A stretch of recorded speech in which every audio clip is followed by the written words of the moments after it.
15 kicks off with a potential Grey Cup matchup in front of a sold-out crowd. Fresh off a monster win in Victoria, the Lions are in Montreal to face the well-rested defending champions. It is Friday Night Football on TSN.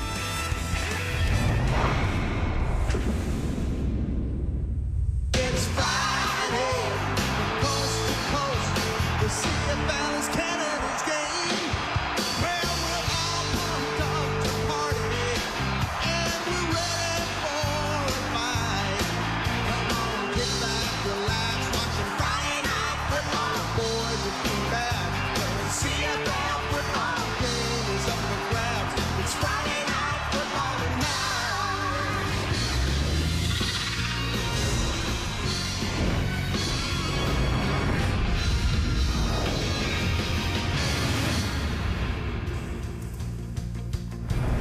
You can't tell me that this man doesn't have a chip on his shoulder after Montreal didn't make him an offer last season. 5 years with the Alouettes. He is finally back. We'll see if he can run all over his former team. William, please stand back. And Cody Fajardo, in his return from injury in Week 12, he was impressive. 336 yards, a pair of TDs, helping the Alouettes to their 10th win of the season. They got to kick back, relax, and watch Labor Day weekend and clinch a playoff spot in the meantime. Kate Burness alongside Enoch Mwamba, Jim Barker, Milt Stiegel. This is a monster matchup for Friday Night Football. Let's go through some key matchups. Enoch? I'm looking at that D-line in Montreal, guys. I'm looking at Derek Wigan, Dylan Wynn, and Mustafa Johnson. They're going to be up against a guy who you just talked about him, William Stanback. He is going to be hungry tonight, and if he gets the rock as much as we expect him to get it, they're going to be busy tonight. Well, my matchup had Corey Woodruff and David Neville, two guys that haven't played guard and tackle, blocking for Stanback. And I think against Mustafa Johnson and Dylan Wynn, oh my goodness, I can't wait to watch the left side of the BC line protect for Nathan Rourke and open some lanes for Stanback.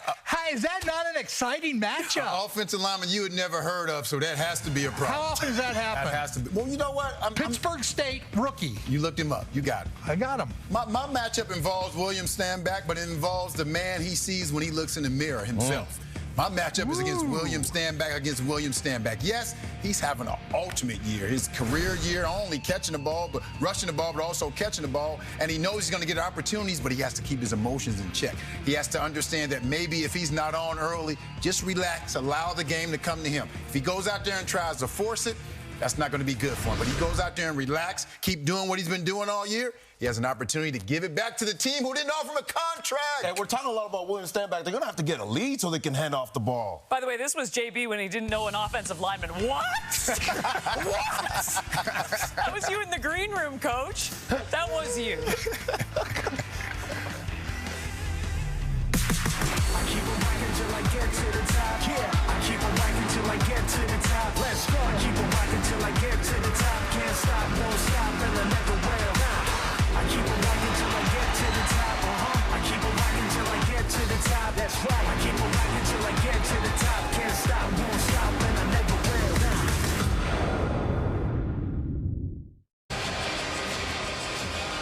Friday Night Football tonight. Thank you, Kate. Just a beautiful night for football here in Montreal. And the first meeting of the season between the BC Lions and the Alouettes. The Lions at 6-6, back to 500. The Alouettes, the class of the CFL, at 10-1. In fact, going back to last year, Lapo, they have won 18 of their last 19 games. And a part of the run back then was running back William Stanback. Don't think he's forgotten. A part of their Grey Cup championship. They didn't offer him a contract, and you know he's had this game circled on the calendar. 3,716 yards in his career here, fourth all-time for this Als team. He still has a lot of friends on this team. He talked about it, but he's really just focused on helping this team win today. I'm sure there's a little bit more to that, but you're going to have to face these two players, these great linebackers. Tyrese Beverett, leader in the defensive plays in the Canadian Football League with 91. Too many stats to rattle off. And the excellent middle linebacker, Darnell Sankey, tasked to stop them tonight. What a calendar year for Jason Moss. Only one loss since last September the 15th. The defending champions have already clinched a playoff spot. For Rick Campbell's Lions, they started at 5-1, but lost 5 in a row before bouncing back in a big way against the Red Blacks last week in Touchdown Pacific. And the Lions have won the toss, and there's Terry Williams. They want the ball to get this started. Expect Nathan Rourke coming on, and William Stanback, 31, against his old team. Jose Maltos to get it started from the Montreal 30 on a Friday night in September, the start of Week 14 underway here at Molson Stadium, and it's in the hands of Terry Williams now across the 30 and the 35 and the 40 as he gets out close to the 45-yard line. Frederic Chagnon in on the tackle. Nathan Rourke has progressively gotten better through his first 3 starts. I said his first 2 games looked kind of like preseason, getting his feet wet, trying to figure out what's happening.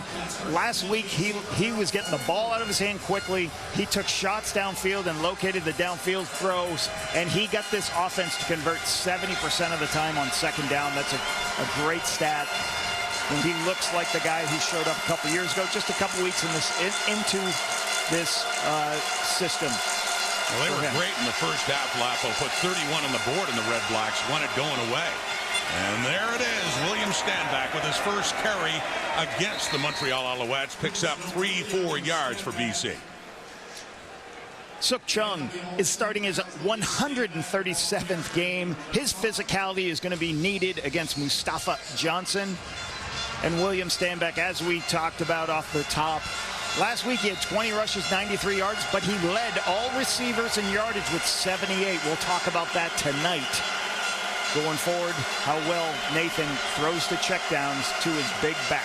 The left side of that BC offensive line changed. Be interesting to see how it plays out tonight. Rourke is throwing in 2nd and 6. It's caught 2 by Justin McInnes, who grew up in the area in Pierrefonds, Quebec, and later went to school in the States, but he has a first down for BC on that catch.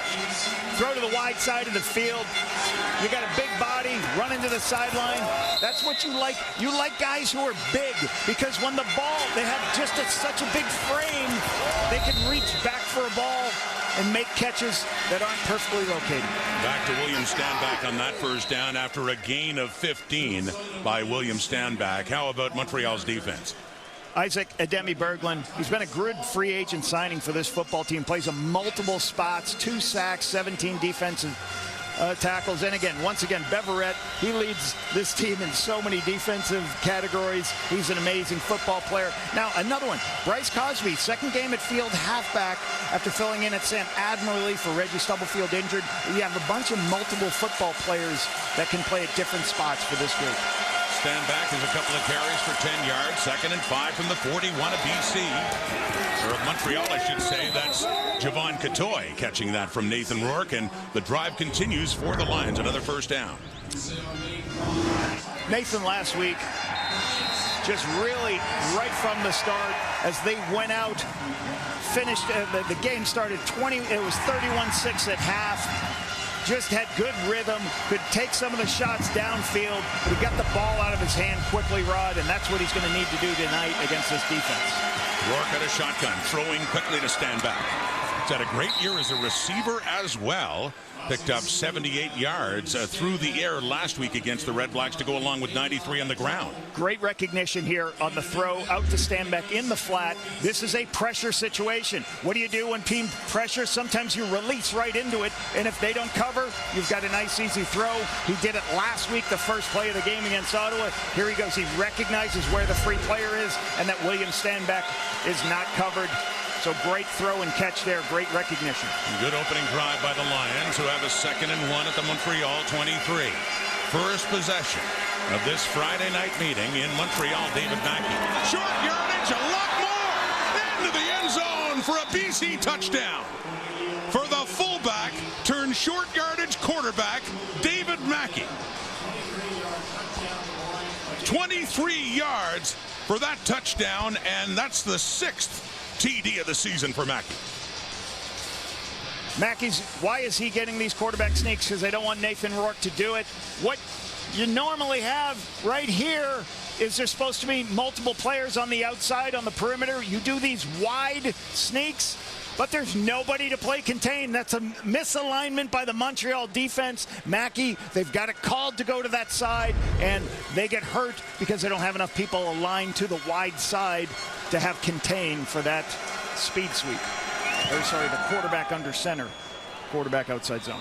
And the point after by Sean White. Well, David Mackey, yes, he scored touchdowns before, usually from somewhere inside the five. That's probably the longest touchdown he's ever had in his career, Rod. You kidding me?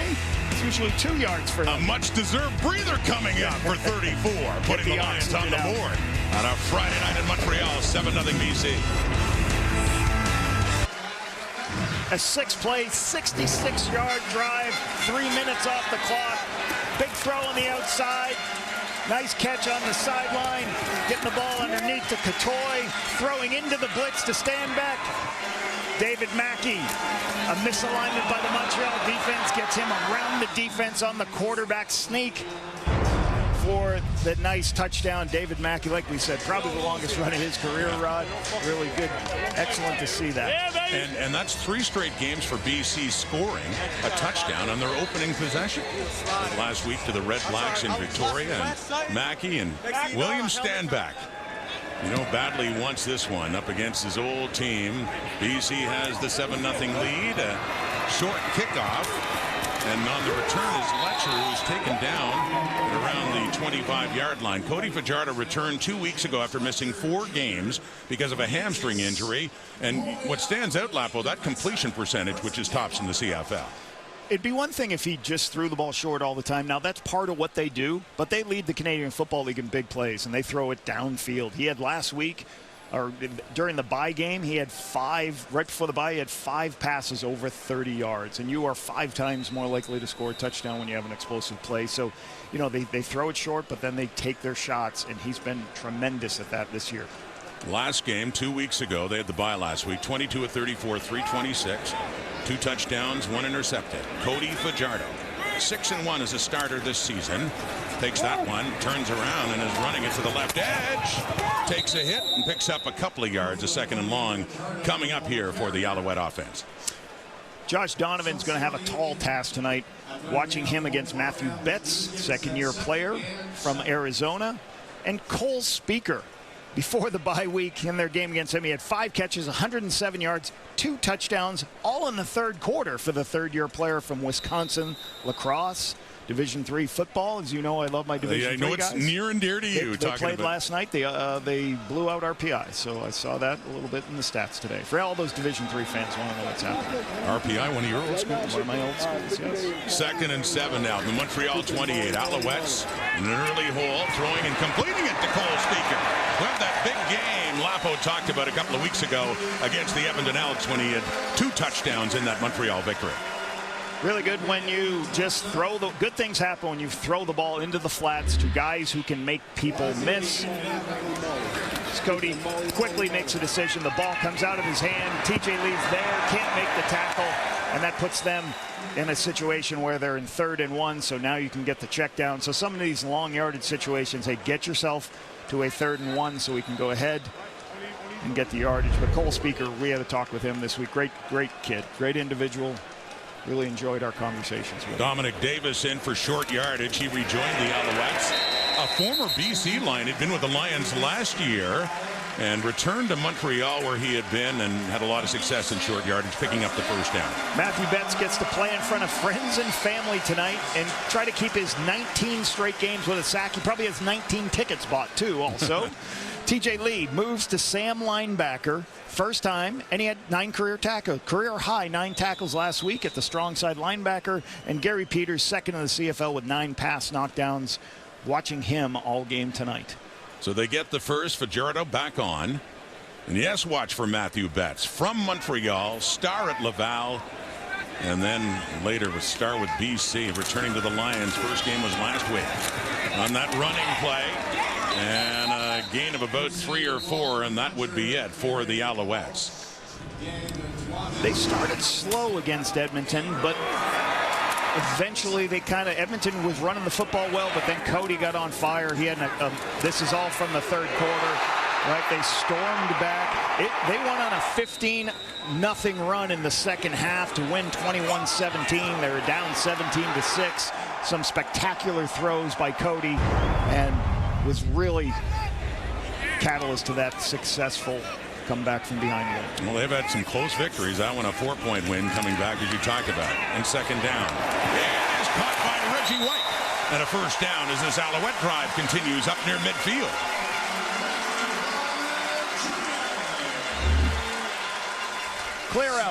Clear out, and then out in the flat. That's what the picture is. They're playing man coverage, so TJ Lee's inside position. You just run away to the sideline. Beautiful location. The BC Lions are trying to play man coverage with 2 deep safeties. TJ Lee just gets inside position. Reggie White, really good push to be able to get to the sideline, and a great throw to the wide side of the field. Gain of 17 yards for Reggie White in his 4th year out of Monmouth. Actually crossed the midfield stripe and gets it in the Lion zone at the BC 53. 7-0 Lions. Alouettes, first possession. Fajardo. 4-man rush. Runs out of time. Down he goes too, as he is sacked. And it is Christian Covington. With 4 sacks. That's number 5 on the season for the son of the all-time sacks leader in the CFL, the history of the game, of course, Grover Covington, but Christian with another sack.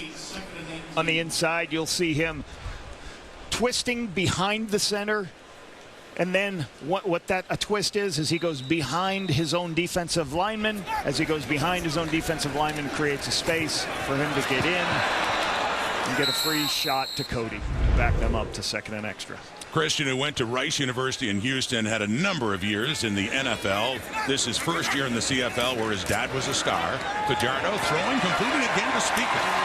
And another good pickup for Cole Speaker, although it doesn't make up all of it to get for a first down. It'll be a little bit shy coming up here.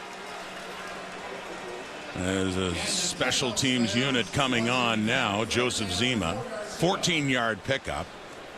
And they get it down to the 47, but it's still Zima on to punt.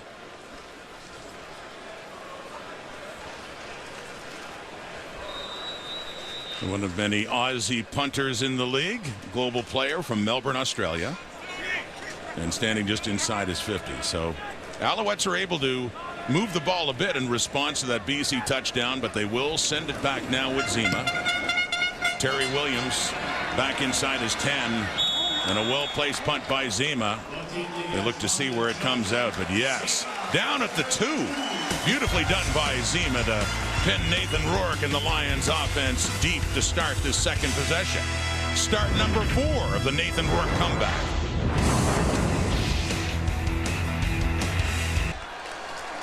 Nathan Rourke's first game back in the CFL was 3 weeks ago. He struggled against Winnipeg Lapo. You can see, though, how he has progressively improved. You ignore the percentage for a moment. Clearly his best game last week, especially that first half against Ottawa. As we said off the top, he is so quick at making decisions, seeing pictures, and getting the ball in his hands. And you heard Coach Barker talk about it. David Neville and Corey Woodruff, the left side of the line. You have some new players playing. He's going to have to get the ball in his hand quickly. He's 3 for 3. He's 2 for 2 against the blitz, by the way. And he gets rid of this one and completes it. Go 4 for 4 to start. That one is the first completion to Alexander Hollins, and a first down for BC to get a little bit more space. So important when you're backed up here inside the 2-yard line that you get at least 1 first down. But that's a great throw. Get yourself out of the backed up situation. You're just trying right now to get as many first downs. So if you do have to punt, you're not gonna put your defense in a position where field goal can already be given up. Gain of 13 for number 13. Oh, and caught by Hatcher with an Alouette defender moving in, nearly picking it off. Deontay Ruffin, the boundary corner, was just jumping that route, but it ends up being a gain of 20 for BC. Watch right here. That's the matchup.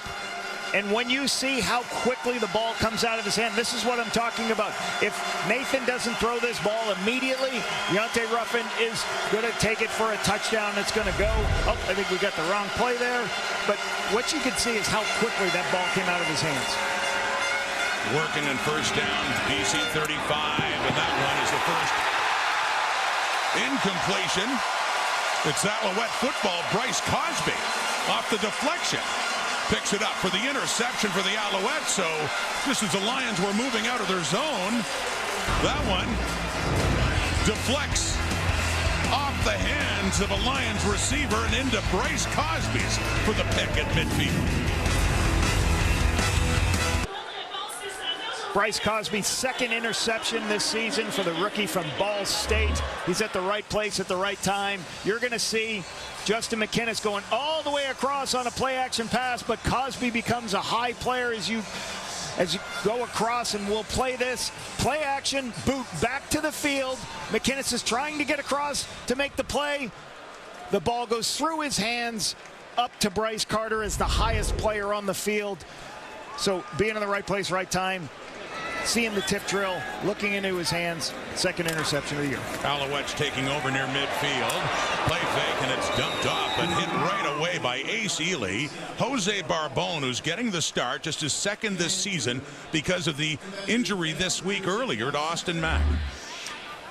This is typical Montreal offense. They are going to throw quick behind the line of scrimmage throws, bring people across the formation and try to get defensive backs to chase across and try to create leverage advantage. First catch for on the outside for Barbone, who's, like you said, filling in for Austin Mack. Another good addition on defense for the Lions, too, with the injuries to Ben Hladek and Josh Woods out for the season. Ayinde Ely been great for BC.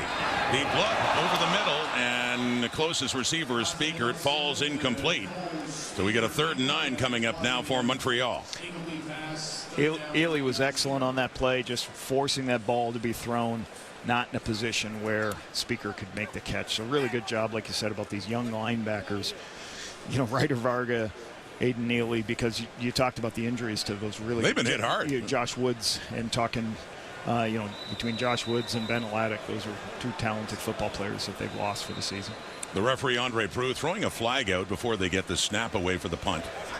Trop de joueurs dans la formation. Too many men in the formation.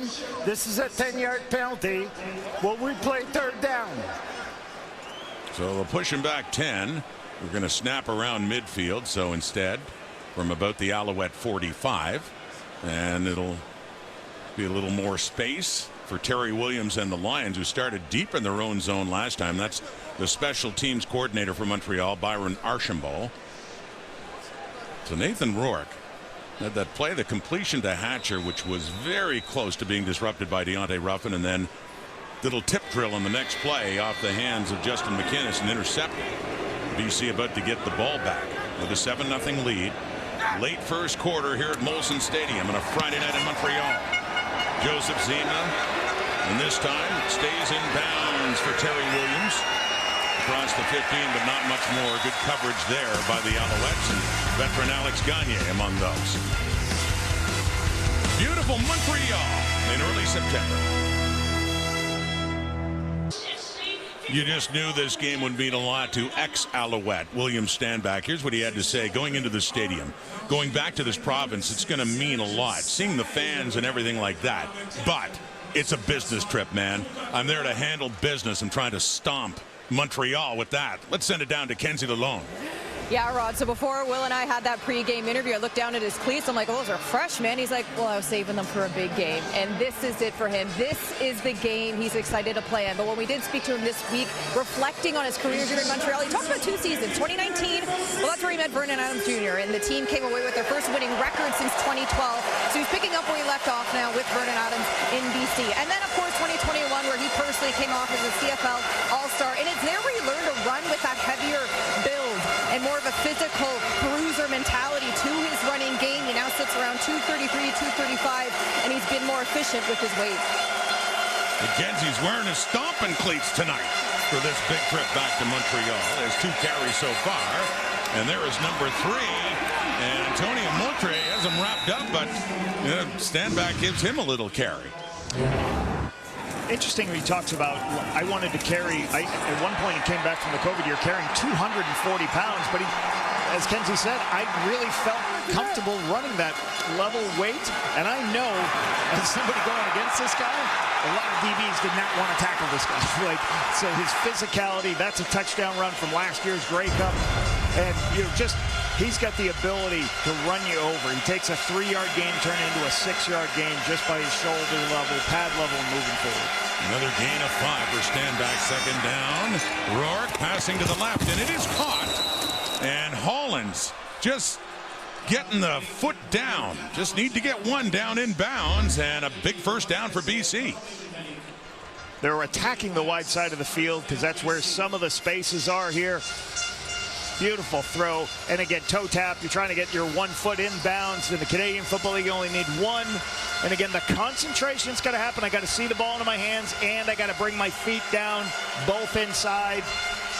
Excellent pictures here for Alexander Hollins. 5 touchdowns, tied for 3rd in the CFL right now. Gain of 11, first down BC. Faking to Standback, rolling to the right. Throwing on the move, it's caught by Hollins again. Back-to-back catches for Alexander Hollins. But yeah, William Standback, you talked about 2021, where he averaged nearly 100 yards a game. That was in 12 games only in that shortened season. He's on pace right now for more yardage in a single season than he's ever had.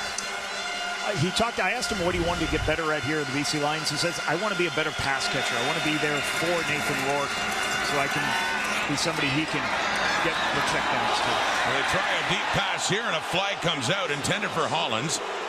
Marc-Antoine Dequoy, Kavion Ento back there, and hands are raised like who me. But the flag does come out, and it looks like, yeah, big pass interference call going against the Alouettes. Montreal number 24. Interférence sur la passe. Montréal numéro 24. Premier essai automatique.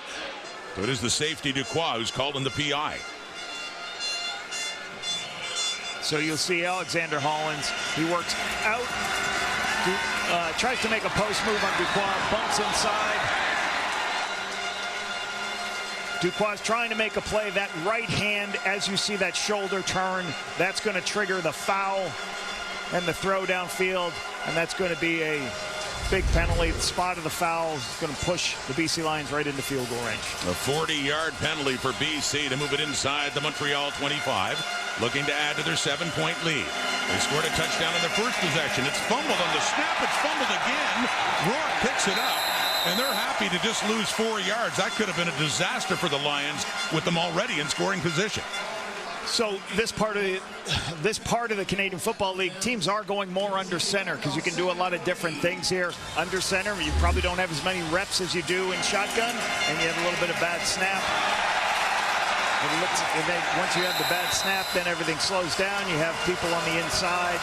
Isaac Ademi Berglund in to make the stop and create the negative yardage play.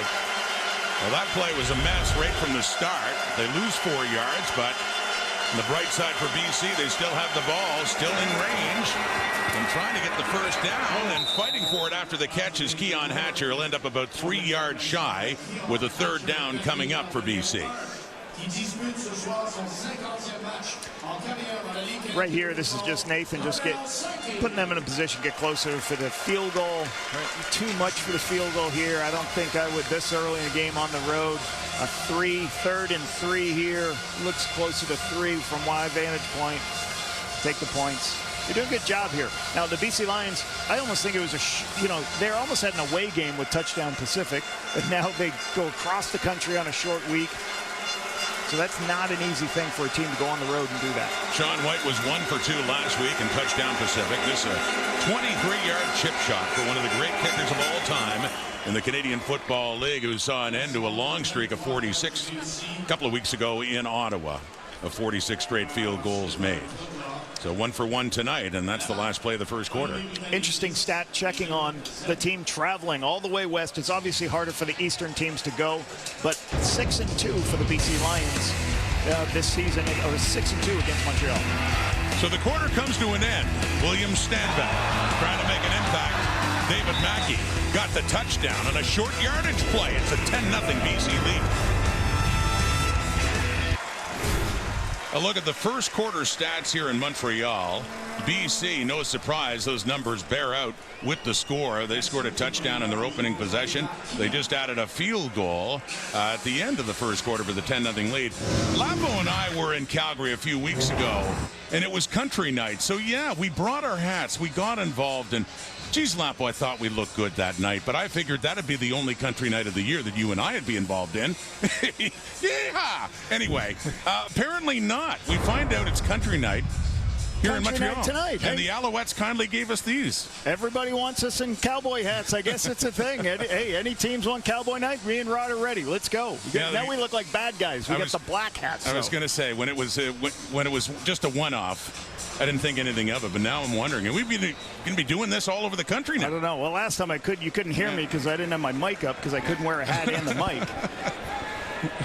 It's a specific set of skills to wear a cowboy hat and a headset microphone. Here's Cody Fajardo starting it off in the second quarter. Alouettes down 10. Reggie White near a first down for Montreal. Nice easy throw on the outside.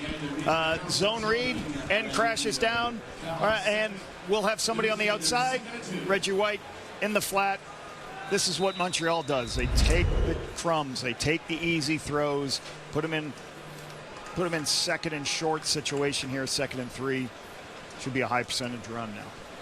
Well, the Alouettes fell behind Edmonton here at Molson Stadium 2 weeks ago. Needed a second half comeback to win another close one by 4. And down by 10 at home right now. And that 2nd and short. And bullying the way through, and the ball comes out. Walter Fletcher was the ball carrier, and he was still standing up. And they're saying forward progress is a first down for Montreal. Nice run, nice push by Fletcher. And again, on 2nd and 3, if you only get 2 running the football, you're still going to be able to convert by using a quarterback sneak or wedge on 3rd and 1. So you're going to be very high percentage run on 2nd and 2 to 3. Mentioning the run of Jason Moss. Second year as head coach in Montreal and has seen a whole lot of success, including the Grey Cup last November. There's a quick one to Charleston Rambo. Rambo getting his first catch of the night, and that too will set up a 2nd and short again for Montreal. Single Evans versus Rambo. Just steps down on a quick slant. Cody takes his throw immediately. Shotgun 3-step play to get the ball out quick. And that officially puts Rambo over 600 yards receiving in this his first CFL season, coming into this game at 599. 4 touchdowns. This is what I talk about. These guys are short, then shots. They get short passes, a few first downs, then all of a sudden a big play, shot plays coming. Short here for Dominic Davis. Gets around the edge. And he's still on his feet. Short yardage runners. We had Mackey taking one for a touchdown. Davis getting a whole lot more than he needed right there. He's telling Jason Moss, hey, you see they just did that with the fullback? Hey, how about me getting one of those? This is a outside zone for a quarterback from a quarterback sneak look. You're trying to go around the defense because you don't want to run it up inside all those big guys, and you're trying to make sure that the defense, they have enough players on the outside. They just widen everybody else. He finds a crease and gets north-south. Really good push by the offensive line. Good run by Dom Davis there. He started his career in Winnipeg. He went to Ottawa, was briefly a starter, came to Montreal in 22.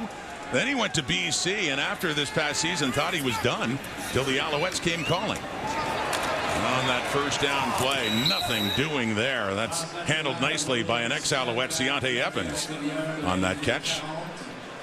Walter Fletcher on the outside. The one thing you heard from some of these players and coaches for the BC Lions is Montreal plays with so many different sets. Right now you see 3 players going off the field and 3 players coming on the field. And it's difficult at times trying to know what personnel group is in, what set is in, how do you align your receivers based on the different sets. So interesting that last play they got their tailback standing out all the way out where normally the wide receiver is. So a lot of different looks from this Montreal offense you have to prepare for. No gain. Thanks to Evans there on Fletcher. Right back to 25. Walter Fletcher, he breaks a tackle this time. And he picks up about 5-6 more yards for the Alouettes, but it is still a third down coming up for Montreal. Ryder Vargas out in space. And this is one of the better things you like to do. Get your back the ball out in space.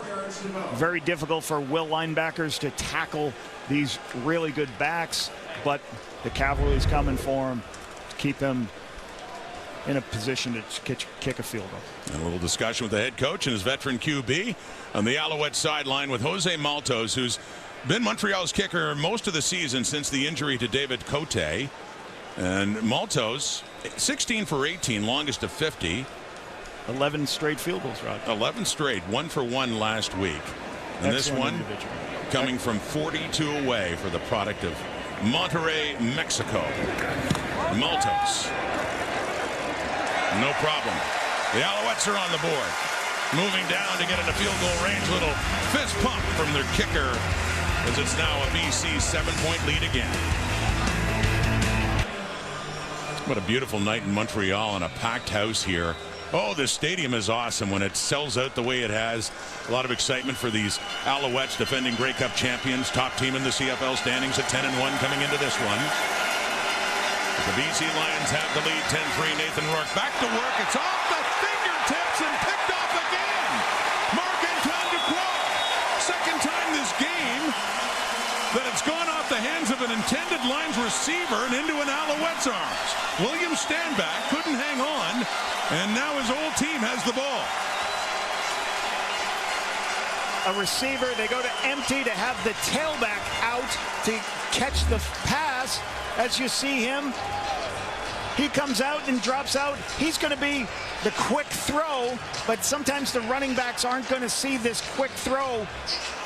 He doesn't see it. It goes up in the air. You do not want the ball to go up in the air anywhere there's Marc-Antoine Dequoy, because he's going to pick you off. And normally that guy returns it for touchdowns in his career. So really good play. Once again, this pass defense has been spectacular all season. Montreal's defense only allowed 5 30-plus completions in the CFL. Really spectacular unit in the pass secondary. So backing off into the Alouettes, and they're in the Lions zone inside their 40. On that play, it goes to Charleston Rambo, and a flag comes out. Dequoy, who was just a game breaker a year ago with not only interceptions, he had a few pick sixes, including one in the Eastern Final that really altered the course of that game. The ball comes out so quickly. Dequoy's right there to make the play.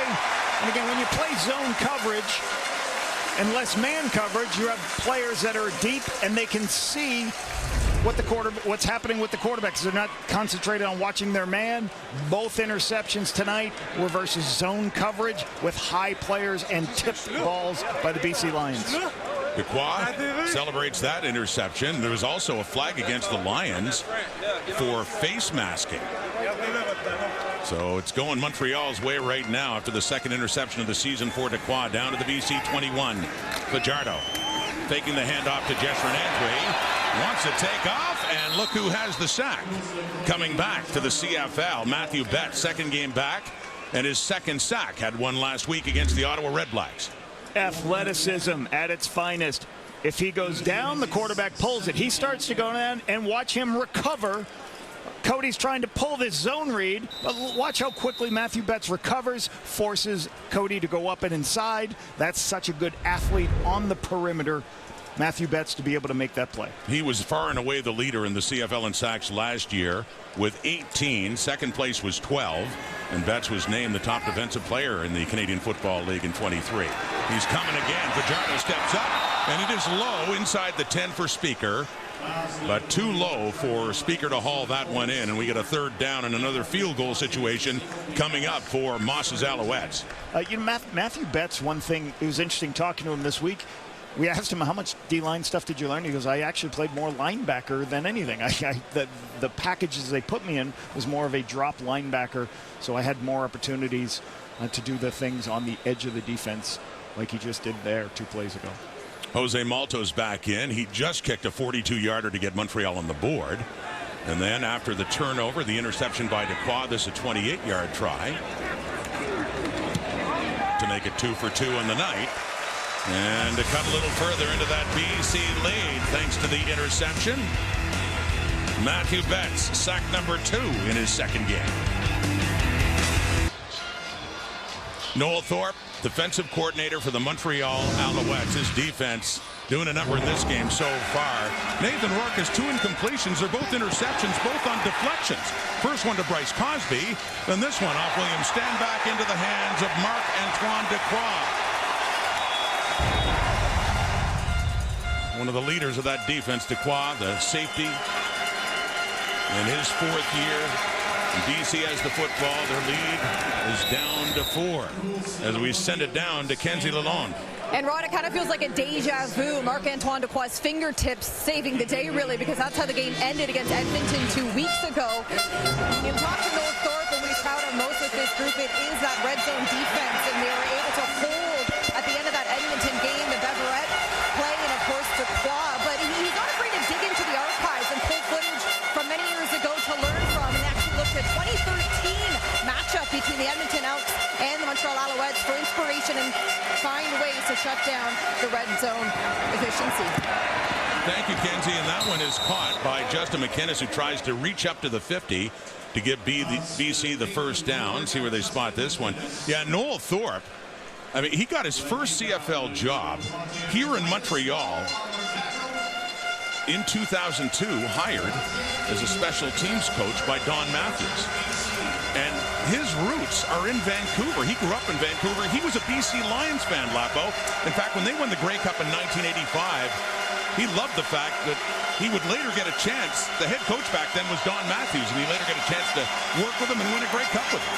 And David Mackey, in short yardage and second effort, does indeed get the first down.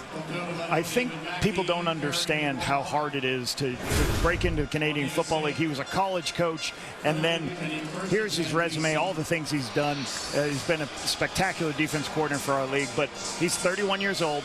He's married. His wife's pregnant, and he gets an opportunity to come out here after 2 years coaching at UBC. Jim Pop says, I got a job in football operations. Come on out. And you can interview with Don Matthews at the time. He has a 3-hour meeting with Don Matthews, but he moved his family across the country to start his career in pro football, and he's done a spectacular job. I've enjoyed going against him. Or actually, I didn't like those. Yeah, a lot of people say they don't because how tough those defenses are, but there's more Alouette defense there. Pressure coming in. Isaac Adeyemi Berglund. The heat on Nathan Rourke. Noel talked about Isaac Adeyemi Berglund, how well he can do multiple things within our system. You can see him right here standing up, and he tries to use him inside in pressures. He just continues to go and push the right tackle and get in a position to make the play. You know, I think go back to Noel, like you don't have that understanding about how hard it is to just go across the country, take these jobs, and you know, sometimes people say, "Oh, I'd like to do what you do for a living." Well, would you like to move so many times you lose your job at times? It's a difficult thing to do. The 3-man rush. Rourke steps up. He completes it too. Big first down, BC. Aiden Eberhardt with his first catch of the night gets it inside the Alouette 40. Nathan Rourke, his ability to use his legs is what holds this. He can't find anybody. Starts to scramble, looking left. When you scramble to protect, the zone will break down. It's just going to find Eberhardt for that throw on the inside. And Noel's not happy that they lost containment. Gain of 26, BC. Lions up 10-6. They have a 1st and 10 at the Alouette 38. Rourke handing off Stanback. A flag is out as William Stanback picks up another 3 yards for BC. That flag coming out just after the snap of the ball. The Lions trying to run an outside zone play.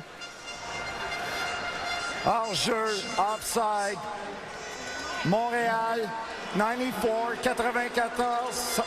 5 verges de pénalité, 5-yard penalty. First, Mustafa premier Johnson. répété. We'll take that penalty and get a 1st and 5.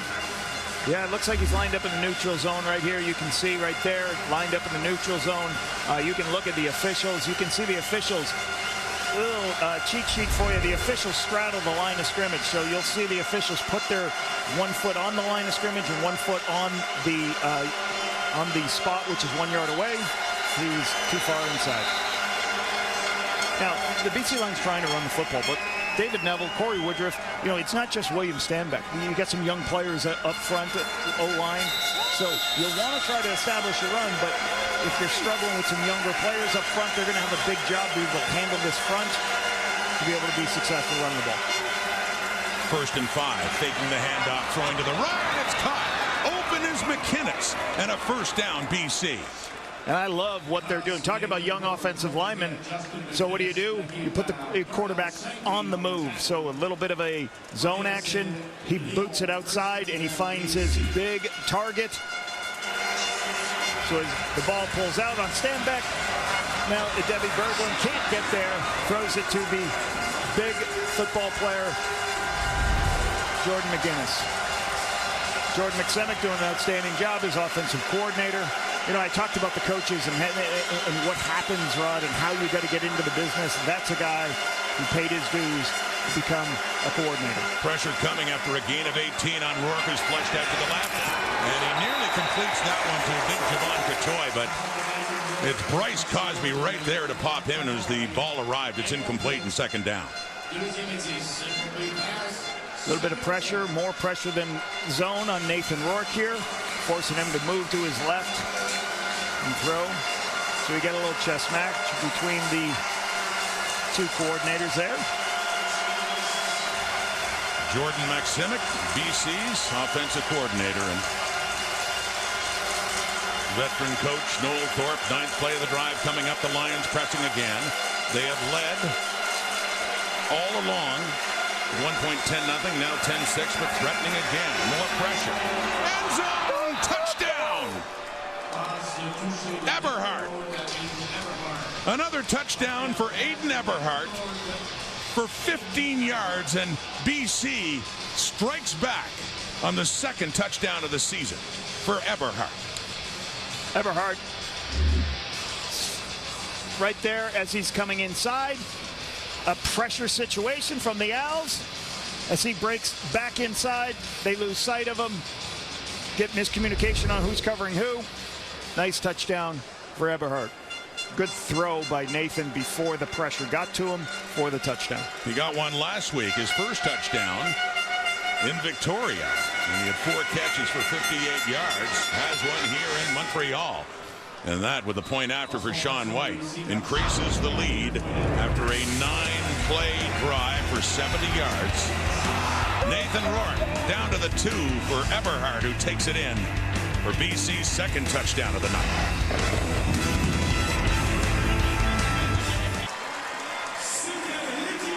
Eberhardt, easy touchdown. Let's take a look and break it down. 1, 2, 3, 4, 5, 6, 7 people. But it's not man coverage or zero coverage. They're going to go to a zone. He's a low player. He's a high player. He's a high player. This is what's called a zone pressure.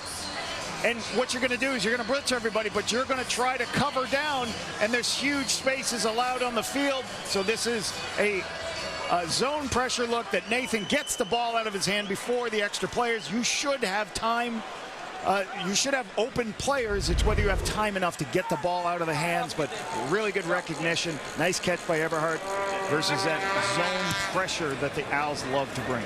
In his 2nd year out of Wyoming, as mentioned, he had his first touchdown of the season last week, so he's 2 for 2. These last 2 games, it's James Letcher on this kick return. Alouettes in a deeper hole now, down 11, 17-6. After that drive, led to a touchdown.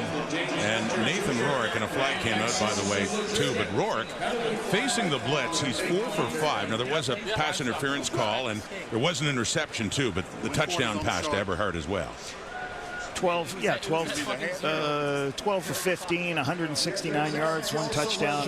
Like you said, the 2 interceptions kind of tip balls. So this is a good half for them. They've done a really nice job on the road, across the country, quiet in this crowd. Montreal number 48 and BC number 29. First down from the 6.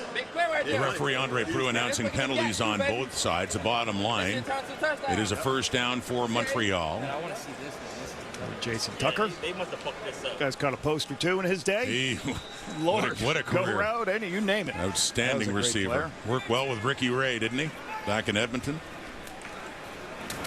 On the 25, Mulder Fletcher. 3 yards for Fletcher. And we're expecting the 3-minute warning. Exactly 3 on the clock. BC started strong, most recently strong as well. They have an 11-point lead late first half. Big halftime coming up. We break down Nathan Rourke's game so far, BC's defense, and Milt Stegall will recreate Aiden Eberhardt's touchdown celebration. What did he do? You need to work on it. You only have 3 Teach him how to minutes. do it, how to dance. Okay. All right. Milt Stegall, touchdown celebration. He did a few of those, yes. Oh, yeah. Back in my day, yes. Well, he had a lot of touchdowns to They were celebrate, didn't he? planned celebrations that they practiced before the game. Thank you, Kate. Kate in the panel coming up at the half. Here is Cody Fajardo facing more heat, and he is sacked again. That time it's Thibaut Debaye of Belgium coming in to get the pressure on Cody Fajardo, and a loss for the Alouettes late in this first half. Inside pressure. Again, the depth of the pocket is one thing. You have two things. The width of the pocket is for the tackles, but the depth of the pocket is the guards. You get good push inside that forces Cody to get off his spot. And that's, you're always talking about getting the quarterback to be off his spot. Nice inside move to get him down. Debaye, really nice play.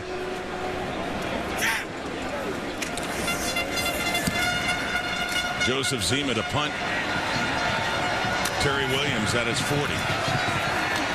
Nowhere to go. Antony's down there, part of that pack, and coverage for the Alouettes after a punt of 51. He's fine. Let's watch it on TSN. Cody Fajardo, 9 of 11 for 68 yards only, though. They've been able to move the ball a bit, but not to sustain big drives. Faking to stand back, throwing it off to Keon Hatcher, and good pickup after the catch for Hatcher, who gets it up across midfield, and a first down for BC. 14-yard gain for Hatcher. Motion behind the line of scrimmage. Dump out quickly. Block downfield. Behind the line of scrimmage throws. This is why the completion percentage is so high in the CFL. There's so many of these behind the line of scrimmage. Get the ball to an athlete in space. Let him run with it and block downfield. Lions lead. This is the start of week 14. There's a triple header tomorrow on TSN. One day of football. Looking forward to that too. The throw, and it's high for McInnes, and it falls incomplete.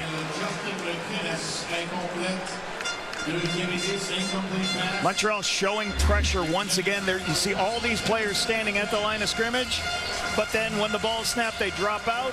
There's a post in the middle of the field by McInnes, trying to get it in there. You like to throw to big bodies in the middle of the field, just a little bit high. Wanted pass interference in Wesley Sutton. You see the reaction of McInnes as 37 came in. No challenge. Play on. 2nd and 10. Caught. First down.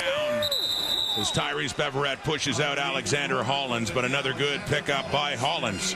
18 more yards, and here come the Lions again with the 11-point lead and getting closer to scoring range now. Watch the corner. As the corner sinks, you can throw the out route. You just got to see what the corner does as he lifts. The linebackers in no position to make the play, so Hollins out to the sideline. Good execution. A little over 2 minutes to go until halftime. Nathan Rourke. He swings it out for William Stanback. And he cuts the corner, and his ex-teammate Dequoy gets him down. And the ball comes out, but the whistle had blown by the sounds of it here. It looks like BC will retain possession of this football. Pressure by the Montreal Alouettes defense. Throw the swing to the field to get William the ball. I'm telling you, any other free safety in the league, I think this is a huge gain. Dequoy has such speed, he can run it down and make a play on the football. Great range by the tall free safety from the University of Montreal. And Stanback looks clearly down here before the ball comes out. After a gain of 13, looks to be there. The Alouettes are taking a look at it. We shall see if it's worthy of a challenge. See if there's another angle on it. And there's a discussion now with Andre Proulx and head coach Jason Moss. And as we know, the officials are trying to make sure that they... Montreal is challenging the ruling on the field. They believe the player was not down with contact prior to fumbling the football. Montreal. Well, there you go. Moss wanted to challenge that. You saw Stanback spun around. At first glance, it looked like he had hit the turf before the ball popped out. But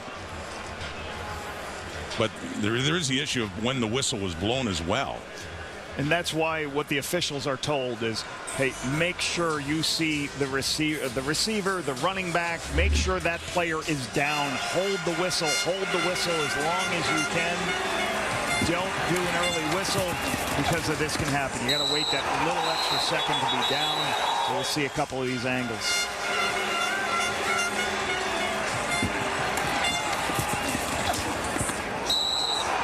Well, you know what? The ball was definitely out before the whistle.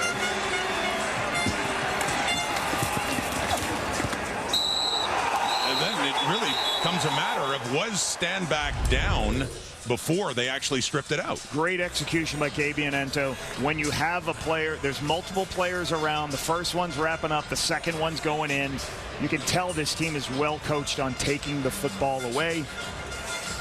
Really good opportunity to knock that ball down. Now Rick Campbell with a discussion with some officials too.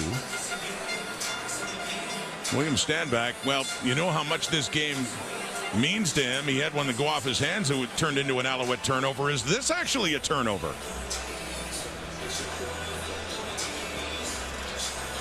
The ball came out, the Alouettes got it, and you certainly couldn't argue the whistle had blown because it had not. So just a matter of whether or not it was a fumble by William Stanback. Love the effort from Cabianento to do this.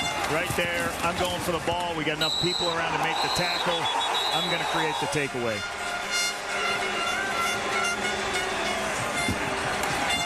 Pretty good. He's got good leverage, Rod. He's got good leverage on him, but it's great by Just as he's Cabianento. going down, the ball's ripped out. Well, here's the decision from the command center. Fumble or no?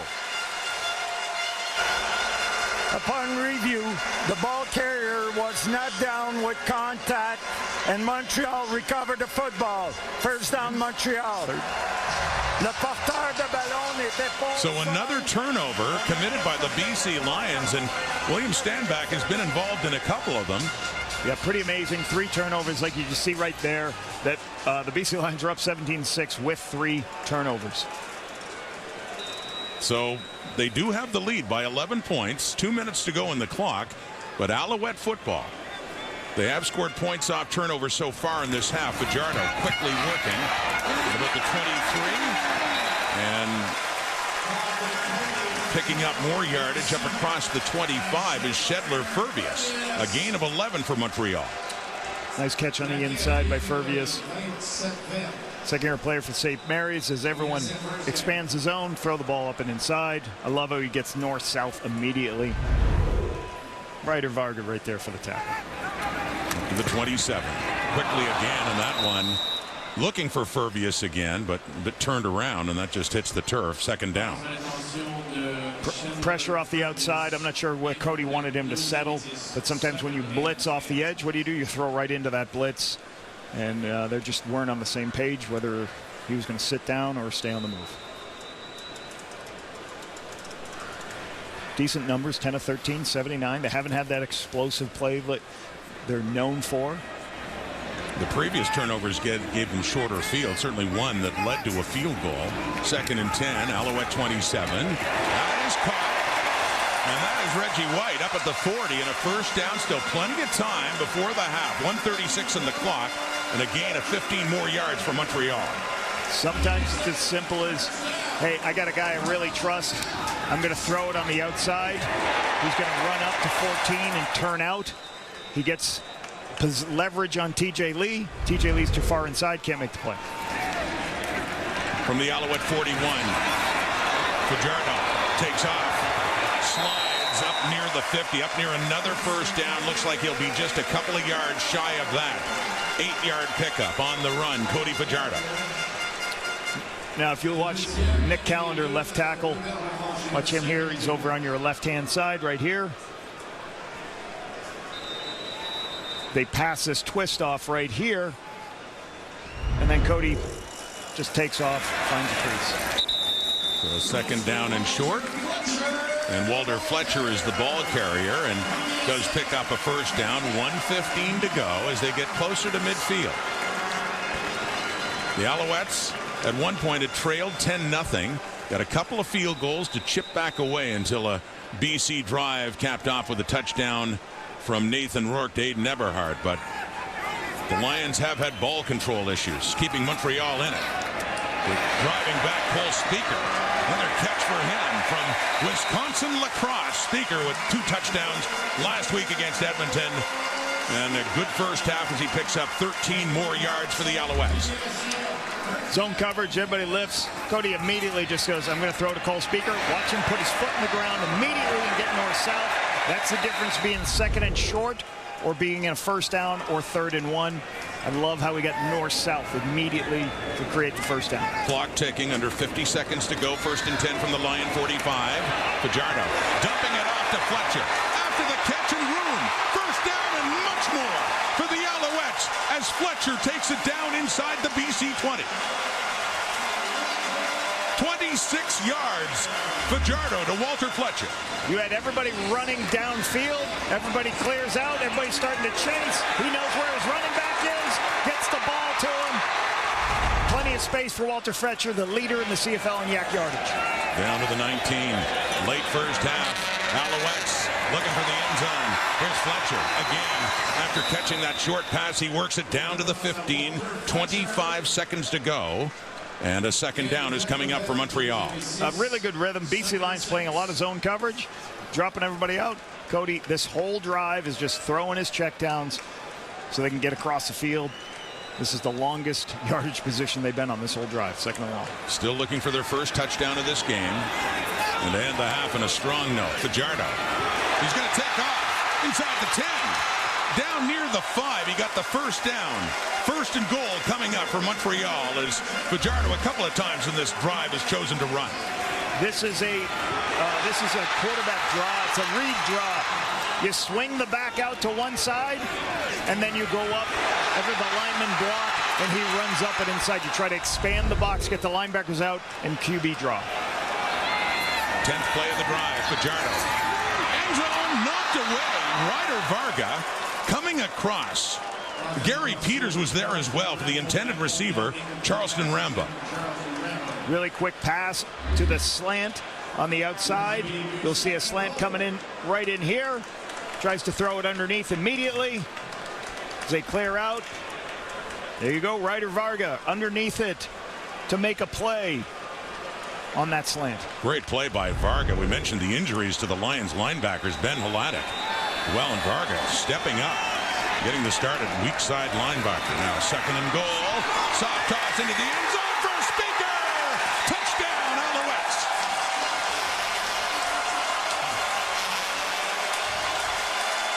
Cole Speaker, his 3rd touchdown in 2 games, and that's number 6 in the season. One of the best things about the Canadian Football League is these deep end zones, Rod. That gives you the opportunity when you're close at the 4 or 5 yard line to throw fades into the back of the end zone.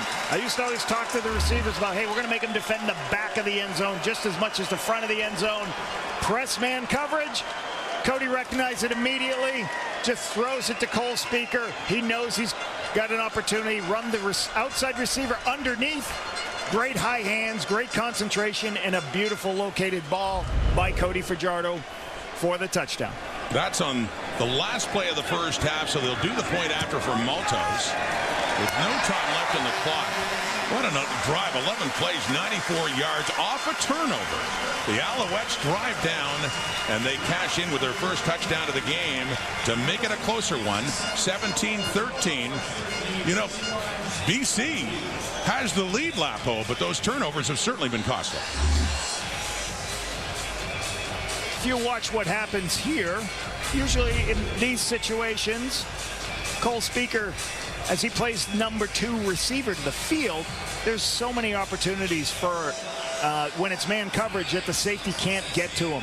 So that's what Cody recognized. So he says, all right, you just work outside release the low player and run down. Here's a picture of it. You see press man here, press man here. One goes under, but this is an outside release, and he just stays on that path. This is called slot fade, where you just run a fade route. It could be a corner route, but it's easier to just outside release and then throw your hand up and find a spot. Cole Speaker's been such a great player for this organization. Danny Machocha, he talked about when we interviewed him that I just went down to 5 different free agent camps. People loved what I did in a Montreal free agent camp and made my place. Well, initially it said no time left in the clock, but there was time for Terry Williams. They put 1 second back on, and so there was a kickoff and a return there by Williams. So now we can say it is halftime. And as mentioned, the Alouettes are down, but that could have been a whole lot worse for Montreal. What a great way for them to end the first half. That's what this team has always done. Like 2 weeks ago, they were down. They were down and went 15-0 in the second half. They just find ways to respond, to put themselves in a position where, come back and put themselves in this game. For BC, Aiden Eberhardt. 2 catches in that first half, including that one from Nathan Rourke. For the touchdown, as Eberhardt has TDs in 2 straight games, and here he is now down the field with Kenton. Well, Aiden, your first touchdown just last week, a touchdown Pacific, followed it up with another one here. How is the game slowing down for you? Yeah, this is my second year here. Just the game itself, the way our offense runs, just getting more comfortable. Obviously, we're over halfway through the season, so being able to see defenses running the same route, over and over, the concepts over and over, just throughout practice, it's helping a lot. Well, the team's seeing the game well here tonight. You got the lead. Now, how do you hold on? We just got to execute. We've got, I think, 3 turnovers right now. Those are all self-inflicted wounds. If we don't have those turnovers, the score's not this close. So we just got to go out and execute and put points on the board and come home with a win. Best of luck. Thank you. Appreciate it. Kate, over to you. And back inside the studio alongside Enoch Mwamba, Jim Barker, Milt Stiegel, and we've got ourselves a football game, to say the least. Look, we will get to that very gutsy call by the Montreal Alouettes at the end of that half in just a moment. But we have to give a little love here to Nathan Rourke once again for the second straight game. In the beginning, the first 2 quarters of the game, over 200 yards. He's got 202. He's got the 1 TD. Yes, there are the picks in there too, but really overall, very efficient, Enoch. An amazing start for Nathan Rourke. Yes, he has a few blemishes in the first half, but he played really well, I thought. He had some great throws. He found his receivers in stride, and he was extremely accurate. And that's what really was absolutely impressive. You look here, he finds Justin McInnes. Boom, great range, and he catches that. Then here, he's backed up in the end zone and finds Hollis. Just threads the needle right there between 2 defenders. And here again, finds Hatcher right on time, or else that would have been 6 points going the other way as well. But he was just been extremely accurate, and that's what was impressive. But here's one of the most accurate things, the things that he impressed me the most was this right here. He displayed his strength. He was able to get through the end zone, get through the defensive line, and find his receivers. A few times we saw him rolling out and still has the same accuracy. He's showing all his ability tonight, and this, if he continues this in the second half, he's going to put his team in position to win this game. Even if he throws 2 more. No. Just a couple mishaps. Don't do it, JB. Okay. Well, we talked before the game about Noel Thorpe's defense. They're in this game because they got 3 turnovers. Otherwise, this would be a rout right now. But the 3 turnovers have kept them in the game. And we talked about playing top down. And if you notice here, they're going to have a 3-deep coverage. And again, when you throw against this, you're going to have the intermediate throws like Nathan takes here, but he throws it high, and that means the ball's going to get deflected. And the same thing happens here. Now you're going to have 2 deep and all the underneath guys. And one of the 2 deep guys, again, Decoy, he takes the high throw that gets deflected. That's what Noel Thorpe does. It's always from the top down. They're not going to get behind him. Right, and you talk about those 3 turnovers, and I think that's a big reason why Jason Moss decided, we need to score a touchdown. We can't go into halftime creating 3 turnovers and only have 9 points. Big reason why I think he had those gutsy calls on that last drive, which ended in a touchdown. His first one right here, this quarterback draw by Cody Fajardo at 2nd and 6. A lot of coaches in this position would have been like, no, let's be conservative. Let's go into half with the 3 points. But no, Jason Moss is thinking like, guys, we got to get the momentum. A field goal will not get us the momentum. And this call right here, this is gutsy. There's a chance if this ball is not complete, if it's dropped, The clock runs out, and there's no chance to kick a field goal. Jason Moss said, I don't care. We need to score a touchdown. We need to have momentum. Now they have momentum coming out of halftime. They're not up, but this team has some confidence now. They know they can score. They know they can drive the ball down the field. So gutsy call by Jason Moss. It played off, and it may help this team win in the second half. So question for you, are you ready for the dance? Give the people what they want. We practiced it. Come on, Jim. We were just practicing. practicing. It is like Come that. on, I think Jim. it's like this. I think, here, we're going to see it in the back screen here. Are you ready? I think it's more like this, and then up. Yes. This is the Atlanta version. I like it. I don't know what it is, but I like it. You know, I like the replay of it. I didn't know about it real time, but I don't like it. I want Milt to teach him how to do it the way you used to do it. Is it I true? like it, Coach. Is it I true like you it. had practices with your teammates of how to do this touchdown It was celebration? right before the game. These guys are probably practicing for hours. We practiced right before the game, a couple of minutes. I would say, guys, let's get this together, because I knew we were going to score a bunch of touchdowns, and we would do it real quick. Back in those days, the touchdown celebrations were unbelievable. Remember Copeland with the... Oh, they were good. They were good. But they were practicing a lot. Are you thinking of the bobsled one? Oh, they were incredible. But when you score as much as I did, you was like, I don't need to do this anymore. Why am I still dancing? Let's go to break. I can't handle Milt Stegall talking about himself anymore.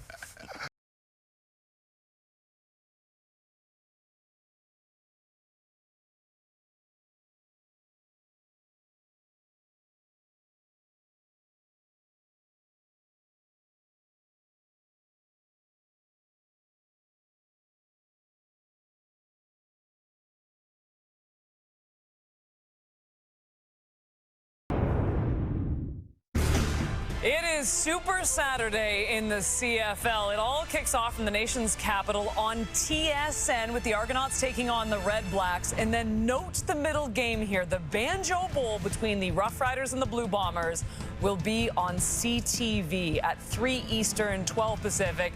And then it all wraps up back on TSN at 7 Eastern, 4 Pacific. It's a rematch between the Stampeders and the Elks. So don't forget, the middle game tomorrow is on CTV. Enoch, out of those three, which one are you most excited about? The very first game of the day, Kate. I'm looking at the Toronto Argonauts and the Ottawa Red Blacks. This is the Toronto Argonauts team that needs to figure out who they are, what is their identity. My old team going against the Ottawa Red Blacks, who don't really lose at home. So this is going to be a big game for the Toronto Argonauts, and they got to figure out what's going on with them. There's no doubt. I know what game you're going to take because you've said it's the greatest game ever, the Banjo Bowl. I'm going to take, actually, the Elks and the Stampeders. Stampeders are going to go with Logan Bonner, a new quarterback. They're going to bench Jake Mayer, and they're going to say, we're going to go here. But here's what I'm excited about.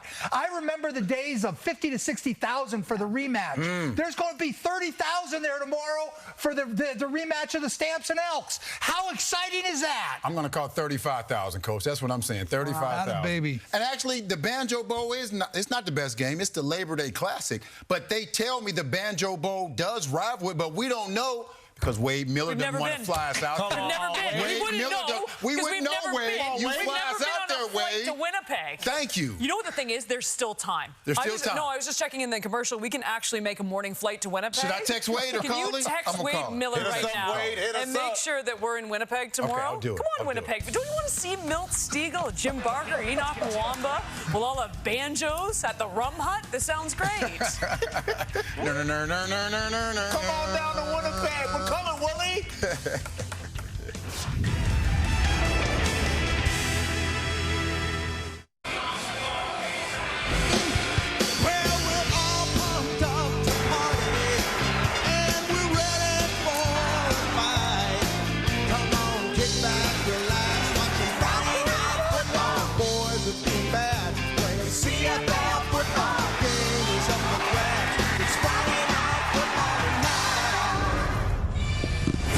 Halftime stats in Montreal with the Lions leading by 4. The one that really stands out, turnovers. BC has turned the ball over 3 times, and that's why this game is so close.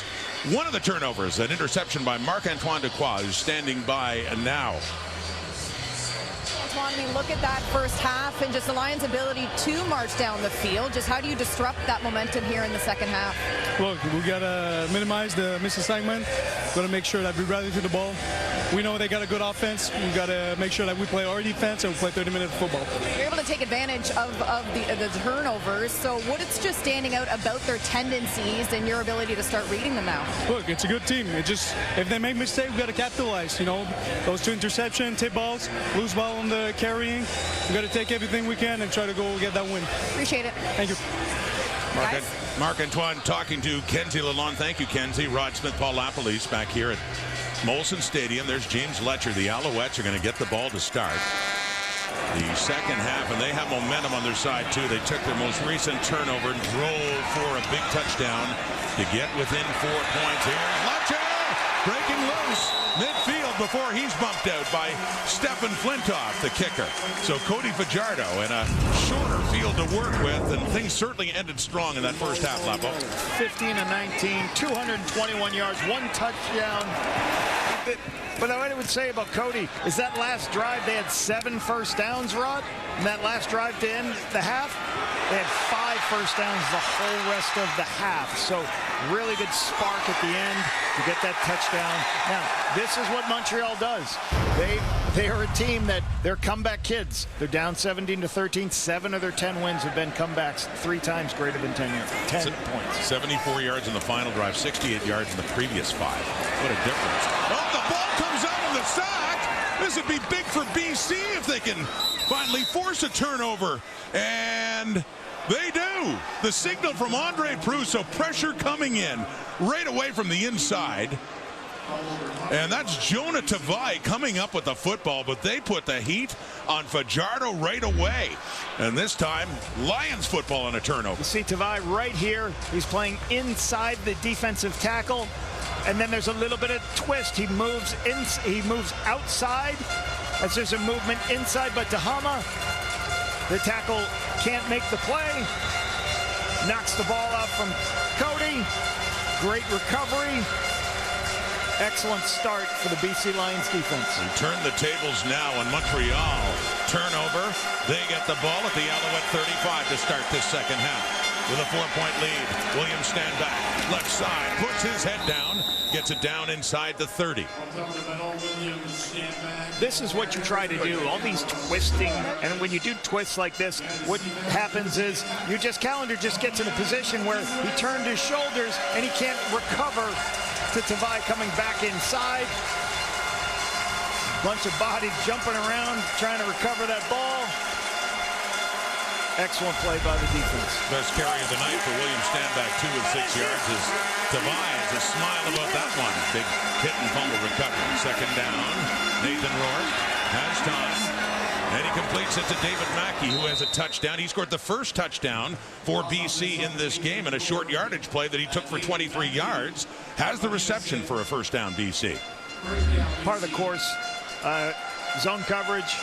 Only rushing 3 people, so Nathan has plenty of time. You can double, the offensive lineman can double the 3 down rushers, so he just waits around, finds David Mackey to throw the check down. Now the BC Lions, 3rd quarter woes. They're minus 34 in point differential, 8th in the Canadian Football League in the 3rd quarter, so this would be big if they can get points right here. This is the 6th catch of the season for Mackey, and a first down. Back to Stanback, he's running hard. Wants to stomp in his old team, and he does some stomping right there as he gets the Lions close. It'll be a 1st and goal coming up for BC. Love it. Old school ISO play. David Mackey leads up on the linebacker. Block out. Get William the ball. Get his shoulders square. Big first down run. Back to Stanback, left side. And he can't get away from Adiemi Berglund. Beverette's in there. And a slew, Dylan Wynn as well, to make sure Stanback isn't able to break that one off. Negative yardage plays, a little bit of penetration.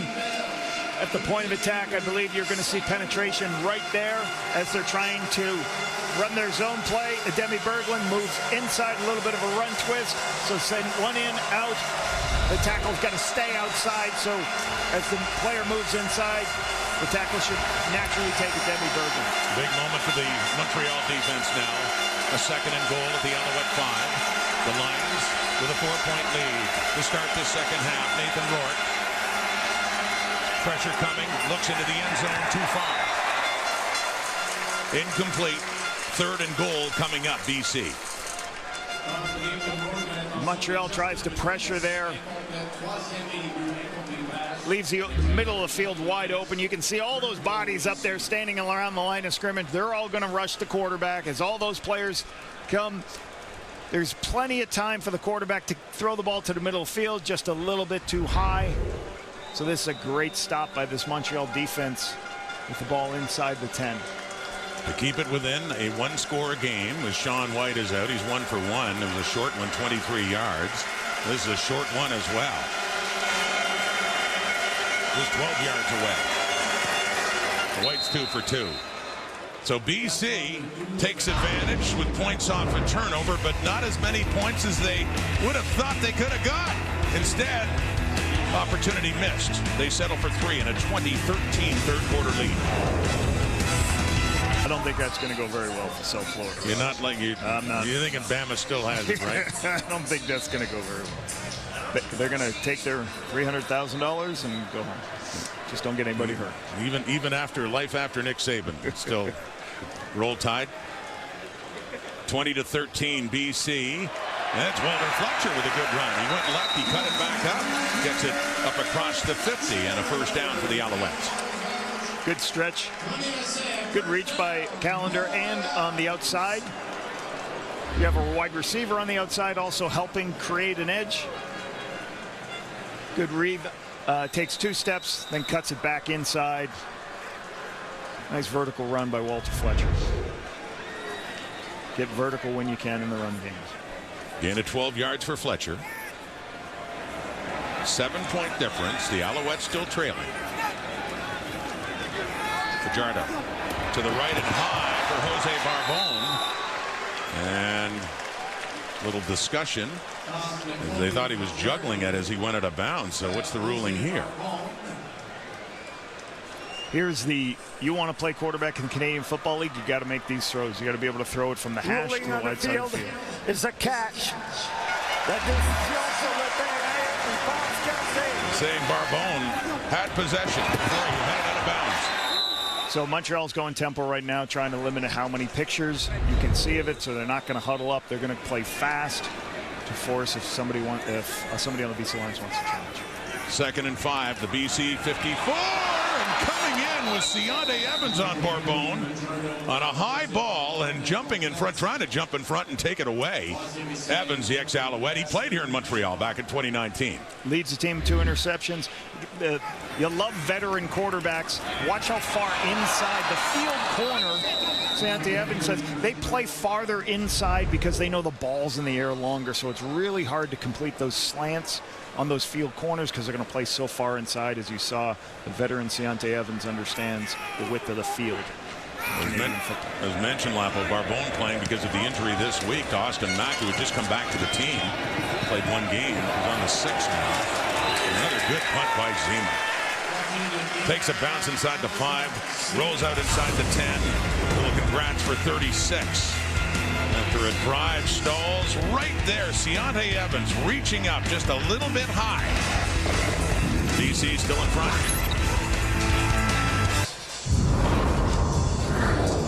Nice start on the East Coast for Nathan Rourke. 16 of 21 passing, 230 yards, some real good accuracy on some of these throws on the sideline. You see that one to Hollins right there. Uses his legs well. He's been able to maneuver in the pocket in zones. And been able to hit some of these blitzes that Montreal is doing. A really good start for Nathan Rourke tonight. As mentioned, he has thrown a couple interceptions, although they were balls that were deflected. The Alouettes I ain't blaming him for those. No way. Balls. Yeah. One could have been a better location. The one to McInnes a little bit off. The one to William Stanback, the ball carrier, was off his hands, and that was taken away by Marc-Antoine Dequoy. But 16 to 21. Nice tackle by Sankey there on the inside run play. Trying to establish this run a little bit. It's been hard going. William Stanback, 9 carries, 36 yards.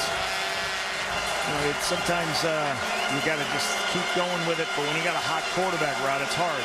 You want to make sure you get the best player of the ball. Nathan Rourke's your best player. He's got to put the ball in his hands too. 2nd and 7. Rourke with lots of time. He's just going to take off. Thought about sliding by the looks of things. He's taken down by Darnell Sankey, but it's a first down for BC on the legs of Nathan Rourke. We talk about Sankey, too. We talked to him, Paul, and what a difference he's made this past calendar year to the Montreal Alouettes. He plays for Saskatchewan 2 years ago, signs with the XFL, plays 12 games. They win the championship. Then on September 11th, he signs with the Montreal Alouettes.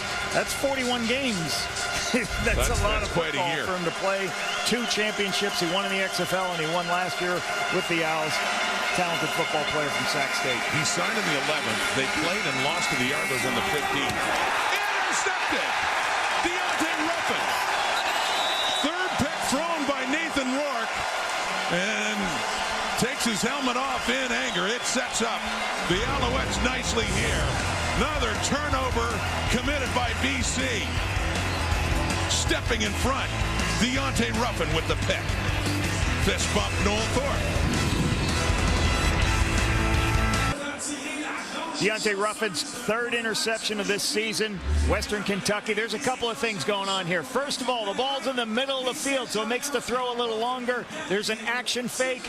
This is an RPO where they block out and he makes a decision on whether he wants to throw it or run it. Ruffin is lined up a little bit inside, and then this ball ends up a little bit too far inside. So Ruffin's right there for the takeaway. This is his 3rd interception, first time in his career, Rod. First time, and it's 4 straight games for Nathan Rourke now throwing a pick. That's also the first time in his career. Cody Fajardo, deep, end zone, too far for Reggie White. As they took an end zone shot right away after the turnover here, approaching the midway point of the 3rd quarter, and the Alouettes within a touchdown. You're always trying to put a post in the middle of the field because a lot of teams void the middle of the field as they get closer to the end zone. So they got a post shot here, no safety in the middle. Just a little bit too far on the outside for the throw to Reggie White.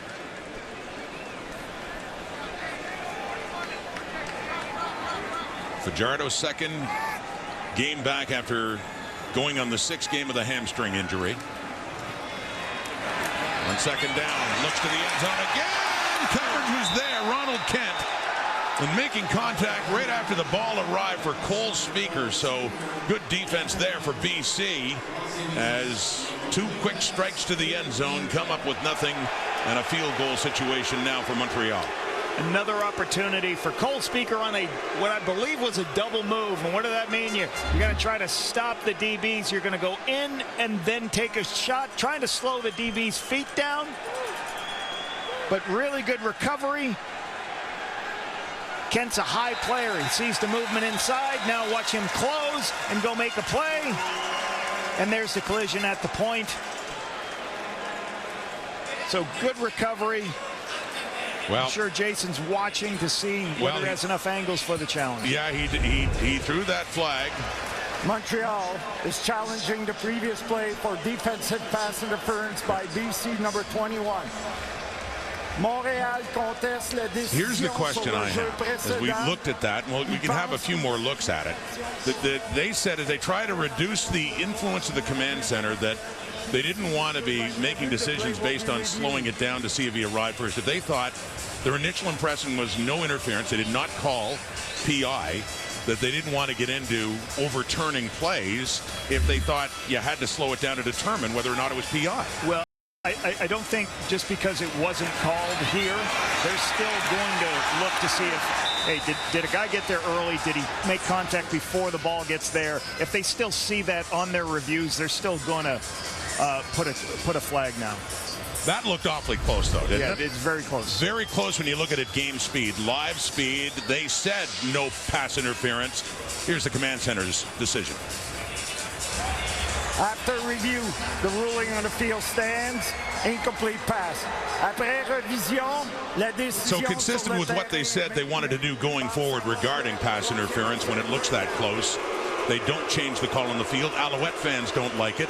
Jason Moss 1 for 2 in challenges, had a successful one earlier on the fumble by William Stanback. They even talked about, hey, we want to take a couple looks at this, but we want to look at it. We don't want to look at it slowed down. We want to make sure that we don't slow it down too much. We want to see it's clear and obvious a pass interference. So Jose Maltos is out. He'll settle for a try for 3 from 27 yards away as Maltos puts 3 more on the board, Montreal.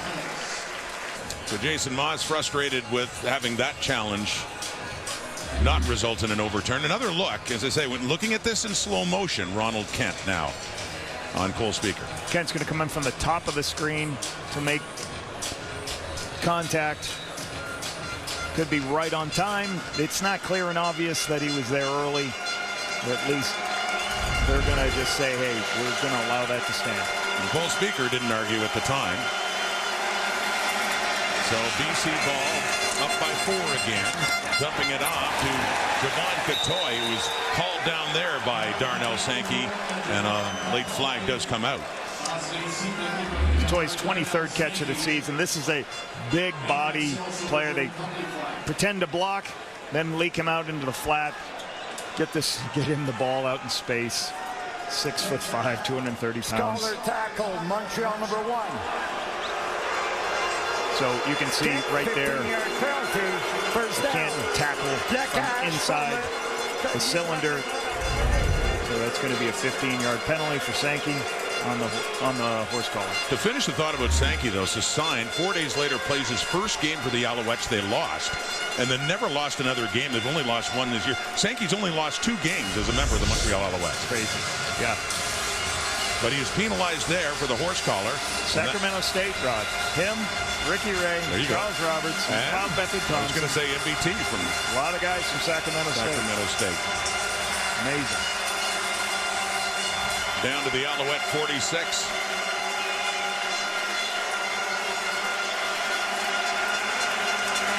Nathan Rourke handing off. William Stanback. Good haul.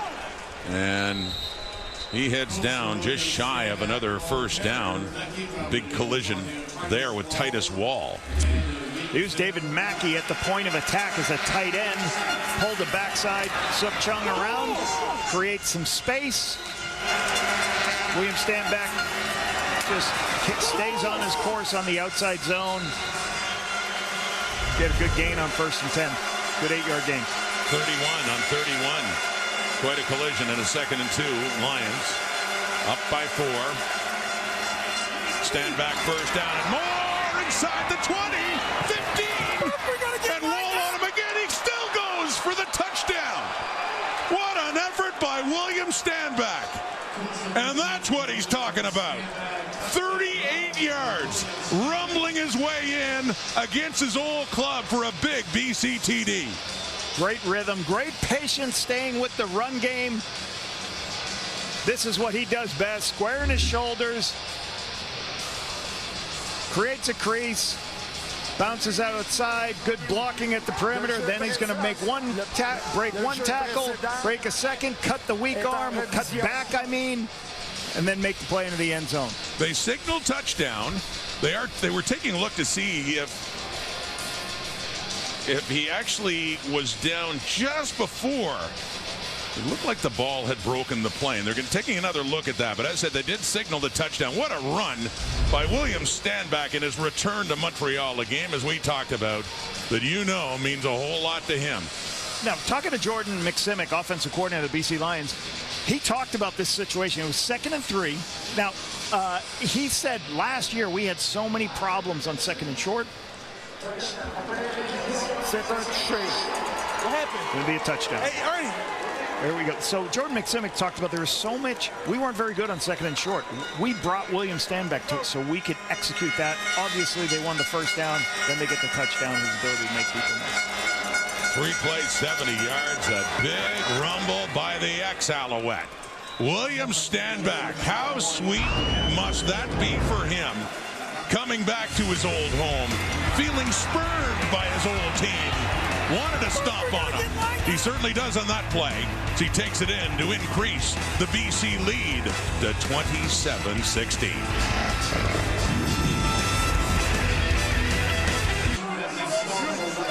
11 carries, 85 yards, and a touchdown. He's averaging almost 8 yards per carry, 7.7 right now. Look at these ranks the last 3 weeks.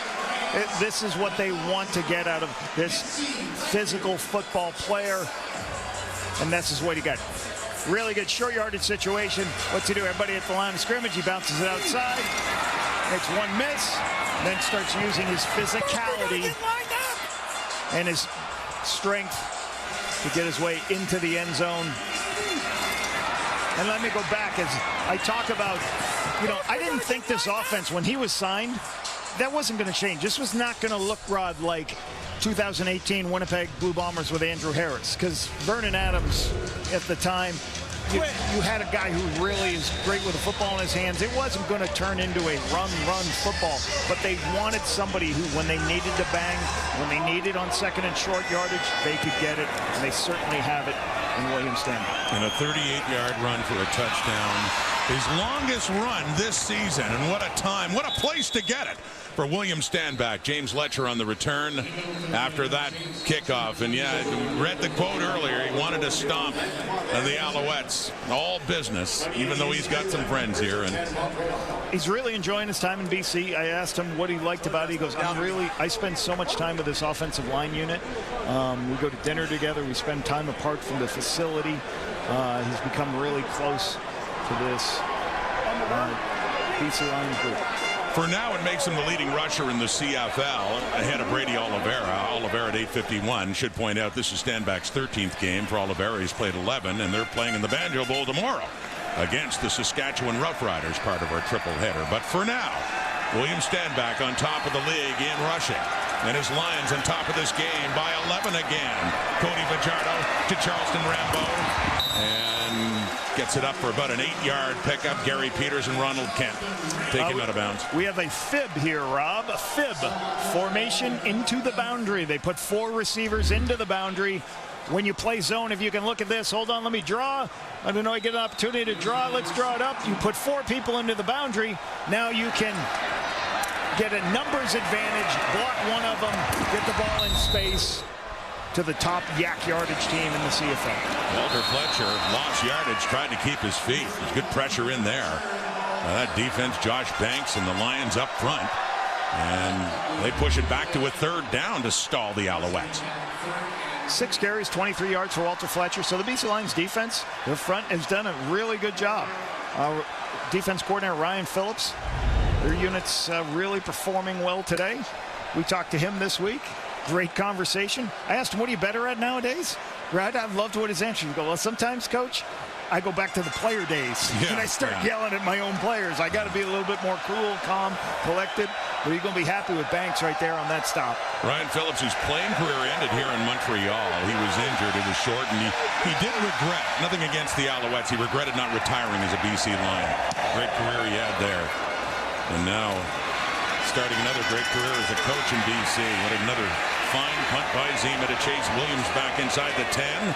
Bit of a high tackle as he goes down. But a 58-yard punt. And back comes Nathan Rourke. 11-point lead.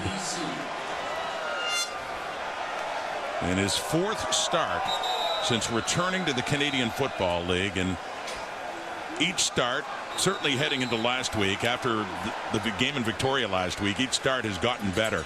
There have been turnovers on the night. He's thrown 3 interceptions. 2, you could say, on tip balls were not his fault. Certainly the 3rd one, blaming himself on that. But turnovers had certainly been a problem for BC, despite outplaying the Alouettes, keeping the game closer. Yeah, these are opportune. When you have a really talented defense that makes plays on the football, that catches the ball, you want to be deadly accurate with the football, so you don't have these opportunities. And it's amazing with the amount of turnovers, BC's got this lead 27-16. Really good job coming across the country to be able to have this lead.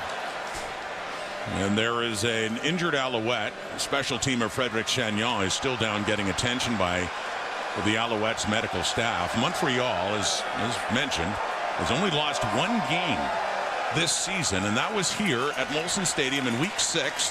That was the night Cody Fajardo got hurt, the hamstring injury, and it was the Argos that dominated that night. But they had won 5 straight before that. They have won 5 straight since that. They're 10-1. And you consider they won their last 8 games in 2023, including the playoffs and the Grey Cup. What a role this team and just about this calendar year that they've been on. But you see how they've really shot out of the gate in 2024. Yeah, and every year getting better. Obviously, you see the home record, how much better it is this year. 3-4, 4-5, jumping up each year. Staff's done a really nice job of, being in the. They've really had great opportunities to come back and win a lot of the games. Last 2 weeks ago against Edmonton had a chance at the end of the game, and they held them out of the end zone. They had a bunch of stops for them. They came back from, I think they were down. They did a 15-0 run in the second half to take the win against the Elks. So now BC and Nathan Rourke back with the ball, leading by 11, third quarter. William Stanback, another carry for him, and he had one carry he is not going to forget against his old club just previously, leading to that touchdown, a 38-yarder for 31. A nice inside run. Michael Couture in there getting some work done. Corey Woodruff, Suk Chung, the inside guys going through there. They're happy to have Michael Couture back after a couple weeks injured. Very intelligent football player at the center position. Stanback's getting closer to 100 yards at 90 right now on 12 carries. Quick throw. It is caught. It's Couture. He spins around nicely with Wesley Sutton on him, and he picks up the first down for BC. Just hard when a 230-pound guy makes the catch, and Sutton's trying to hold him down, but Sutton's 188 pounds. So quick throw by Nathan, gets the ball. And then Couture just good leverage, pushes it forward for the first down.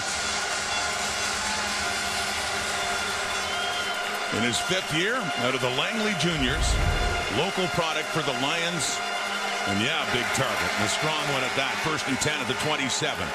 Stanback working for everything he can get with Tyrese Beverett, his old teammate, wrapping him up right at the 30-yard line, picking up a few more and getting closer to 100 yards. The ability of these guys just to kind of lean on people in the second half. I like this. I like this for the BC Lions. Making sure that, hey, we're going to continue to try to be physical. We're going to continue to try to get these big runs. We're going to try to wear down this Montreal defense. And again, Montreal's coming off a bye. So, like, the BC Lions, I love what they're doing. Jordan McSimic trying to make sure the run game is part of what they do. 2nd and 7, the BC 30, 27-16 lead. Final 2 minutes, third quarter. Rourke caught, first down, Hollins, and up to the BC 45. The processing speed of Nathan Rourke is what is outstanding. Zone coverage, drop out. This is normal status quo for Montreal. They drop everybody out. How quickly he recognizes, I've got Hollins underneath. As all the linebackers have vacated, he can get the ball in space to him, and he can turn his foot, get north-south. And that's kind of a tribute to Rob. This is a 7-yard completion, and you're 2nd and 7. So you got to make sure you continue to have good positive yards on 1st and 10. Gain of 14. They mark it at the 44. 1st and 10. Rourke, little pump, couldn't get it away.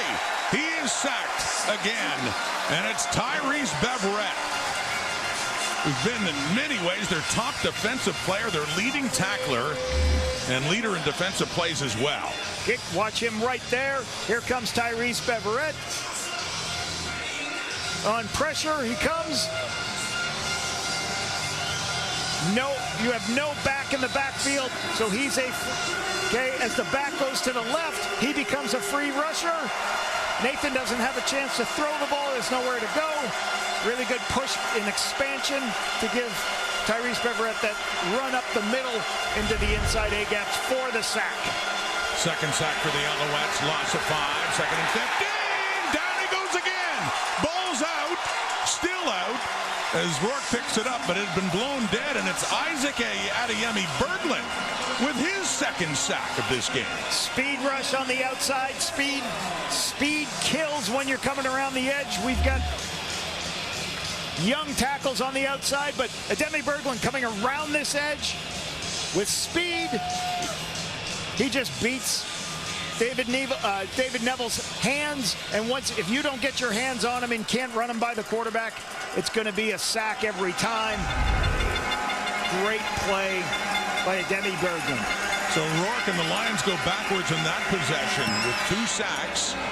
And it's Flintoff to punt it away. Coming in to get it is Letcher at the Montreal 40. Across the 50, but the 52-yard line with Christophe Beaulieu, the rookie Lion, on the tackle there. But Montreal takes over. Still down 1 score, 7 points. And that's quarter time. Memorable quarter, especially for that man, William Stanback.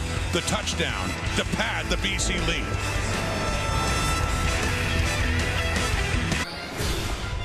So many interesting storylines in this game. Not over yet. We still have a quarter to play, and BC is leading 27-16, but they've really had to earn it. And certainly for William Stanback, Lapo, I mean, if they can go on, if they can hang on and win this game, he's going to remember that for that big touchdown run he had.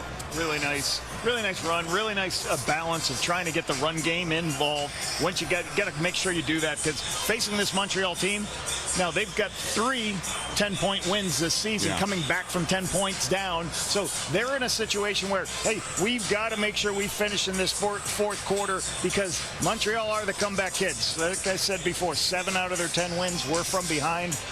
So they've got to have an answer. They've got to hold off this talented Montreal offense and make their plays on defense. Well, that defense certainly charged in. See Nathan Rourke getting some attention after he was sacked, hit by Tyrese Beverett, and then Isaac Adiemi Berglund on their last possession of the third quarter. Flags out in the Alouette possession here before the snap of the ball. So a double cadence. Still first down. So what that is, a double cadence where you're trying to take a look at the defense, or you're trying to get the defense to jump off sides. One of the receivers goes too far downfield, and that turns into a penalty and a first and extra for the Montreal Alouettes. 1st and 15 at the Montreal 47. Final quarter. Alouettes. Fletcher spins and doesn't get to midfield. You know, as good as Montreal's been getting the results, they've been missing some key players. There's Austin Mack, who just came back to the team. He played against Edmonton 2 weeks ago, and then he got hurt in practice. He's on the 6th game. But bear in mind, they lost Tyler Snead right at the beginning of the season, and Keon Julian Grant, and most significantly, Tyson Philpott, who had for a time been the leading receiver in the CFL, but he's been gone a month with a foot injury. So all teams have injury issues. Montreal certainly has theirs. Fajardo on the 2nd and 9. Wants to take off. Does. First down. His tiptoes out of bounds, too, as Christian Covington was giving chase. But Fajardo got enough to keep this drive going. You play coverage, you drop everybody out underneath. Cody recognizes no one open, starts to scramble, and does what he's started his career as a great runner. Be able to go get the first down, keep the driver alive. Really good recognition that I don't have anybody to throw to. I'm just going to pull it and run, get the first down. Yeah, you're right. Tyson Philpott at the beginning of the year was outstanding. Still one of has the most big plays on this football team. It's difficult to replace. Hats off to Danny Machocha. Fajardo. Cole Speaker, and Ronald Kent is right there to upend him. And a little pushing and shoving after the fact. Almost 47% of the passing yards for this team, Montreal, comes from yak yards. And this is what you see right here. Quick throw, ball out immediately. These are little quick screens. Mistake whether they didn't have a count for Ronald Kent or they lost Ronald Kent in their protection scheme. Going to force a long field goal here, Rod. And lost about a yard. And it's a 2nd down coming up. But yeah, if they can't advance it much further, it would be a long one for Jose Maltos. Needing 11 yards for the first down from the BC 44. Oh, Fajardo barely gets it away to Fletcher. Just in time, as he doesn't get the first down, but to your point, gets it closer. And a flag does come out back in the BC secondary. Such a great throw by Cody. Number 4.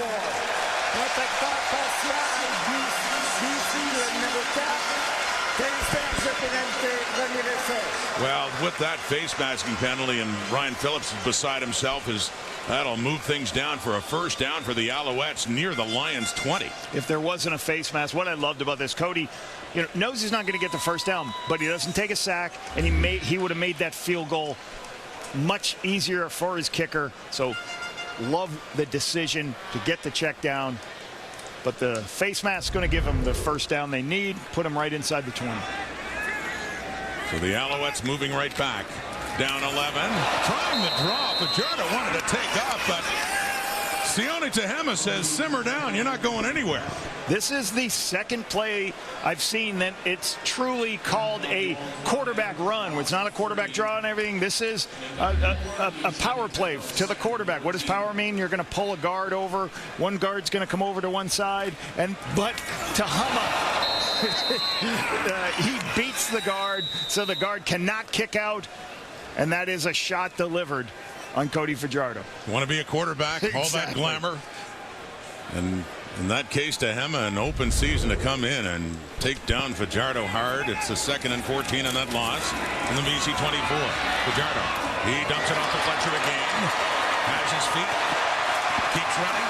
Not a first down again. He gets it inside the 15, much closer, but it will be 3rd down coming up here for the Alouettes.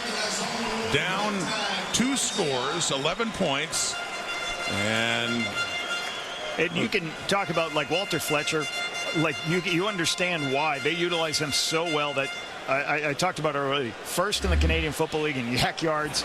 So when you can't find anything, make sure I can go to my check down player, get the ball in space. The guys who can make people miss, you see him make people miss, is just a loss of yardage is what hurt them. But they're going to try for it on 3rd and short. They are indeed. It's 3rd down and 3. They're down close at the 13. They're going for it. 3 receivers to the left, looking that way. It's caught. Jose Barbone inside the 5. 1st and goal, Alouettes. Barbone in his first year, his 2nd CFL game, and a big catch for number 80. Sprint to the field to give yourself more time. Just out of the hands of Sione Evans. So a spectacular throw and catch by Barbone. And to get the feet in bounds to put them in a great position. So that's a great throw to the wide side of the field. Great location and sticking the feet in for the young rookie, Barbone. Jose Barbone. First-year player from Temple. So the gamble pays off. It's a 1st and goal at the BC 2. Dominic Davis in. Short yardage quarterback for Montreal. Going left. Has room. Cuts it back, but doesn't get in. Ryder Varga prevented him from getting the edge. He had to cut it back, and good work by BC to save the touchdown. And once again, outside zone to the quarterback from a quarterback sneak look. Trying to make sure we can get around the defense in case BC Lions don't have enough players. And what just happens is I think the fullback just ends up he gets turned around. Delaire, like if he doesn't get turned around and moved, I think he continues to work outside. But great tackle by Varga to stop it. And then here comes all the rest of the guys coming over to make the play. Keep him out of the end zone. Sealy coming in support, but Ryder Varga. The big play for the BC defense, so a 2nd and goal. They're down to the 1. And slow to get up. Heading off now. Gary Peters, veteran boundary corner for Rick Campbell's Lions. What a moment this is for Montreal, trying to get a little closer in this game. The Lions have led the whole way. They jumped in front in their opening possession with a touchdown. Went it by as much as 10, but they've never trailed. So 1.5 yards to go. You're going to have multiple tight ends. You're going to have multiple people in. Try your best. You got 2 downs right here. Put yourself in a position. If you don't get, you just got to put yourself in a position that I got 2 shots to take it right here.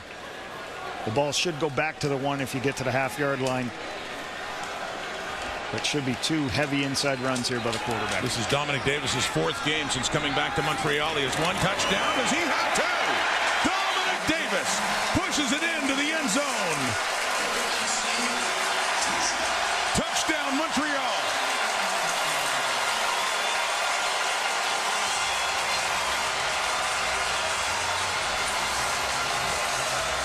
you're asking your offensive lineman when you're a yard off the ball, you got to get lower than them, pick a spot, quarterback stay low, stay underneath the linebackers, finish in the end zone. And that makes it a 5-point game. So, yeah, they're going for 2 to see if they can get to within a field goal. But a great drive by the Alouettes included a 3rd and 3 gamble that paid off with that pass to Barbone that set him up at 1st and goal. 10 plays, 58 yards.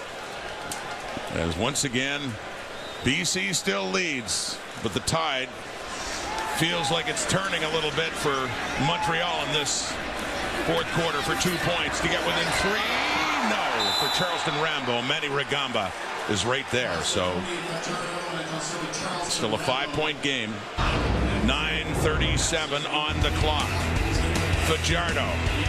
DeBarbone on the 3rd down gamble. Dominic Davis, another crack at it. Into the end zone for his 2nd touchdown. Alouettes get closer.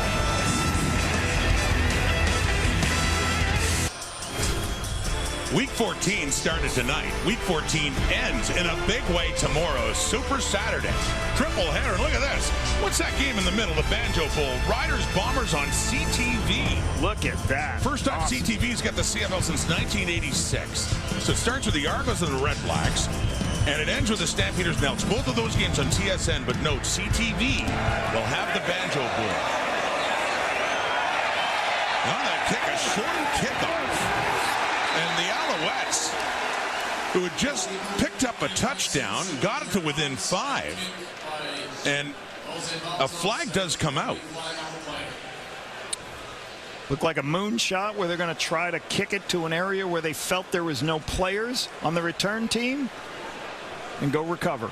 So that's you see that crossfield kick to that space where they must have seen on film that there's space over there for them. Trying to sort out.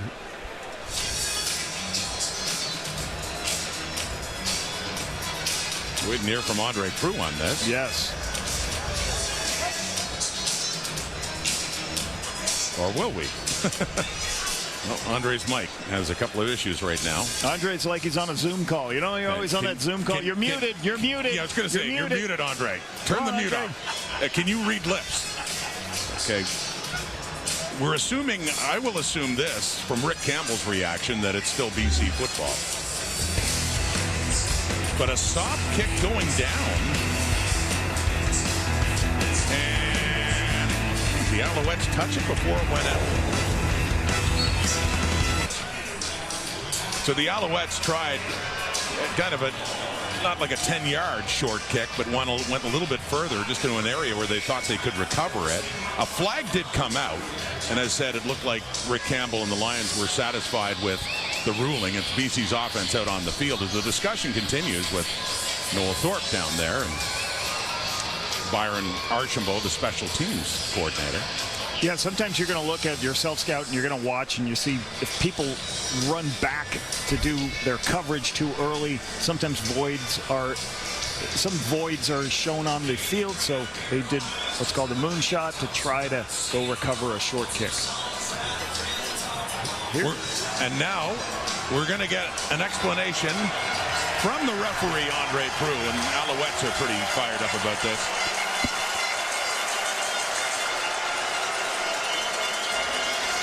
On the previous play, there was no infraction for offside. Montreal legally recovered the football inbounds. It will be Montreal's ball, first down.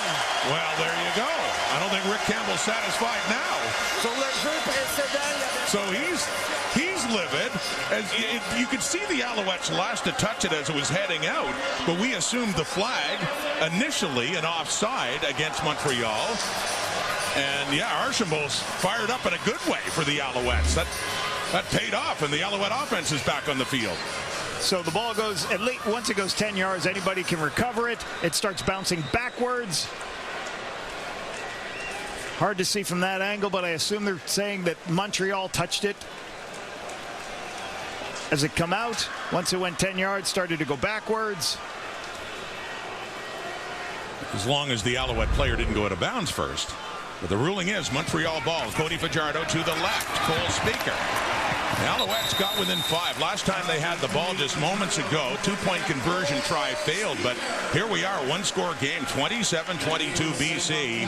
Alouettes have this fourth quarter momentum going again. Special teams coordinator. I don't want to run into him, Rod.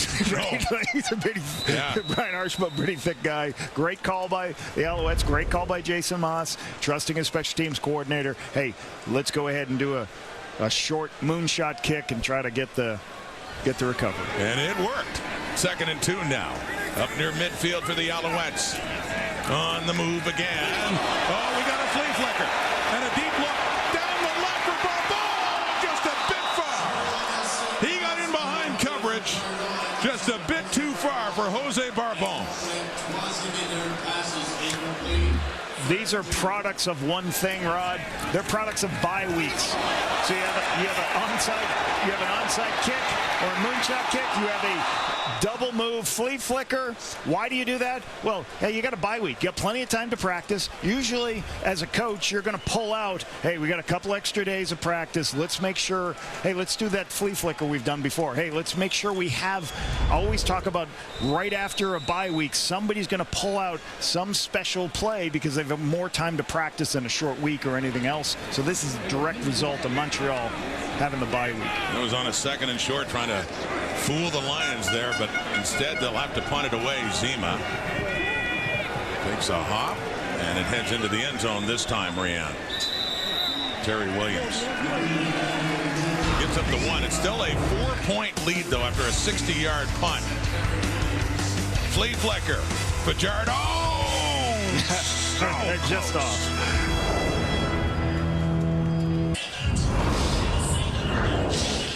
Last week, William Stanback had 93 yards rushing. Tonight, 13 carries, 93 yards. Couple of catches early in the game.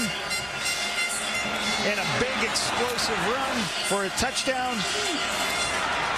Able to break tackles and provide more than just the pass game for this BC Lions offense. They've been balanced, I think, enough tonight.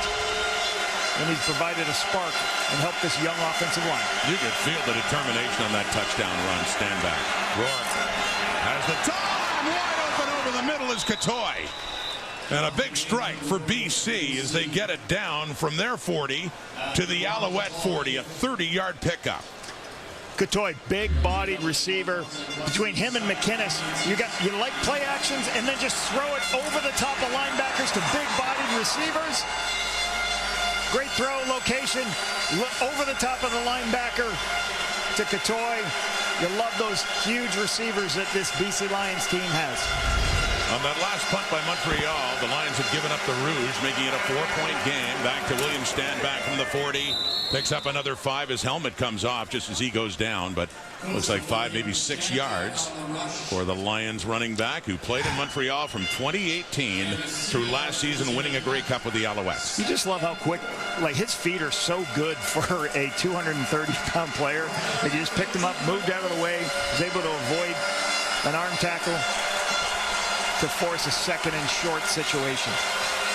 The Stanback heads to the sideline with this 2nd down play coming up of 4 yards. 2nd and 4 after that 6-yard carry. David Mackey, the fullback, back there, has the ball, left side. Mackey, well, he runs into Mustafa Johnson and pushes his way down for another BC first down. Best part of that is they ran over Corey Woodruff and David Neville. So the younger players, nice jump outside, gets north-south, gets the yardage needed. Really good by David Mackey, the fullback slash quarterback slash tailback tonight. Done a little bit of everything. We joke with Dwayne Ford about getting the fullbacks involved in the game. Boy, BC, did they ever. Mackey, short yardage QB. He ran at 23 for a touchdown at the beginning. He's had a catch, had that run there for a first down. Just got to let him throw it now. 2nd and 1 and a quarterback sneak. There you let go. him throw it. That sounds like something innovative offensive mind that you are would be. Let's do it. You're going to start drawing it up right afterwards. I haven't seen whether you can throw the ball a lick or not. You might want to check that out first. Yeah.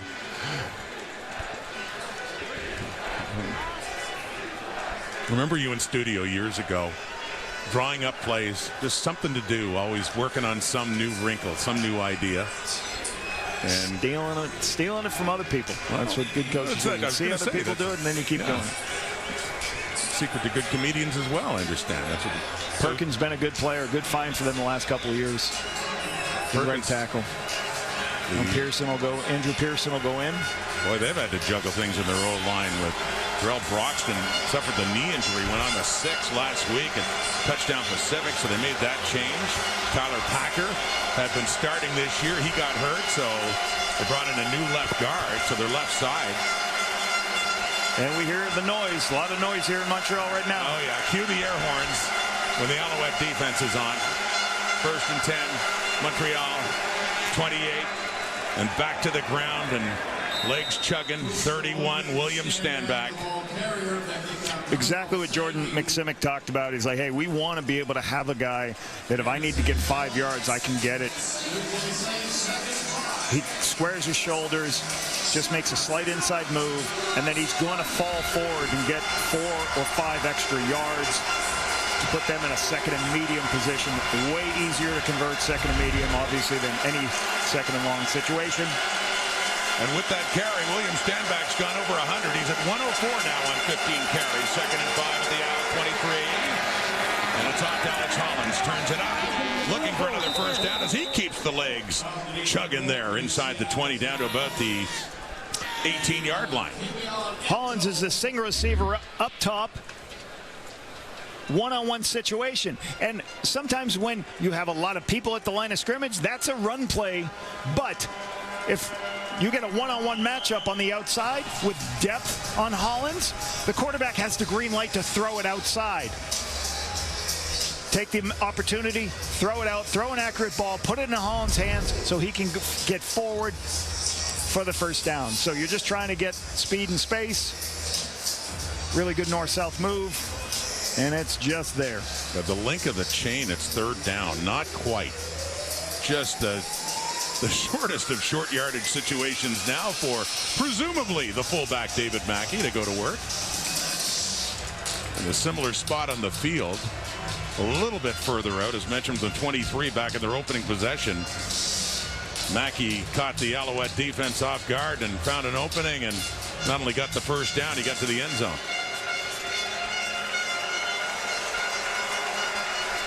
What a momentum swing this is for BC. This is just what they needed, as the Alouettes were creeping closer and closer. Got it down to 4. They keep Nathan Rourke in for this one. So not Mackey. Rourke stays in. Just inches. Fall forward. Which he does to the left. And he bounces up and he keeps going. Going all the way for the Lions touchdown. Twice tonight, when they didn't need much, they got a whole lot more. You would have to check the stats book. The last time quarterback sneaks were 2 touchdowns that were this deep, this far away. Excellent second effort by Nathan Rourke. You watch, he fumbles the ball. The ball will be fumbled. Another under center, and then he just keeps his legs moving, jumps outside. Everybody thinks the ball's going to be running off tackle, bounces outside for the touchdown. Huge response by the BC Lions on the road in hostile territory. Exceptional play by Nathan Rourke. Opening up the lead again for BC. What a response to Sean White. 6-play, 70-yard drive in just over 3 minutes, 34-23, back to 11. And Rourke, of course, gets a lot of praise for his passing, but as a runner, in 22, he had a 50-yard run for a touchdown in Ottawa, and then a couple of weeks ago in Ottawa. I saw it. Right by the left-hand side. You don't have to bring it up, Rob. Sorry to bring that up, Lapo. And then in Ottawa, a couple of weeks ago, he had one for 51 yards. And then when he finds the edge, he's a dangerous runner. As you can see there's a little bit of bubble in football. But again, as he goes off tackle, he just keeps his feet moving. Good push by the line. And then everybody steps inside, almost thinks the ball's going to be inside. Great bounce out. Yeah, I have not seen 2 quarterback sneaks go for this deep of yardage for touchdowns. Mackey and Nathan Rourke. You think Mackey feels like he was robbed of a chance to get it? He was like, hey, Nathan, that's my job. What are you doing? Working my side of the street. Or Rourke's like, hey, buddy, watch me. You think you got a good one? Watch me do this. Noel Thorpe with so much success with the defense he's built here in Montreal, but it's certainly been tested tonight with the visiting BC Lions, who have put 34 on the board against these Alouettes, who are certainly in danger of losing for the second time this season, although it's the CFL, and we still see 5 minutes on the clock and an 11-point difference. Yeah, really good job by Jordan McSimic. A good game plan on a short week, coming across the country. After touchdown Pacific. 294 yards passing tonight. No, but he only had 13 yards rushing. Excellent. Definitely got to be. And guess what? They count sacks.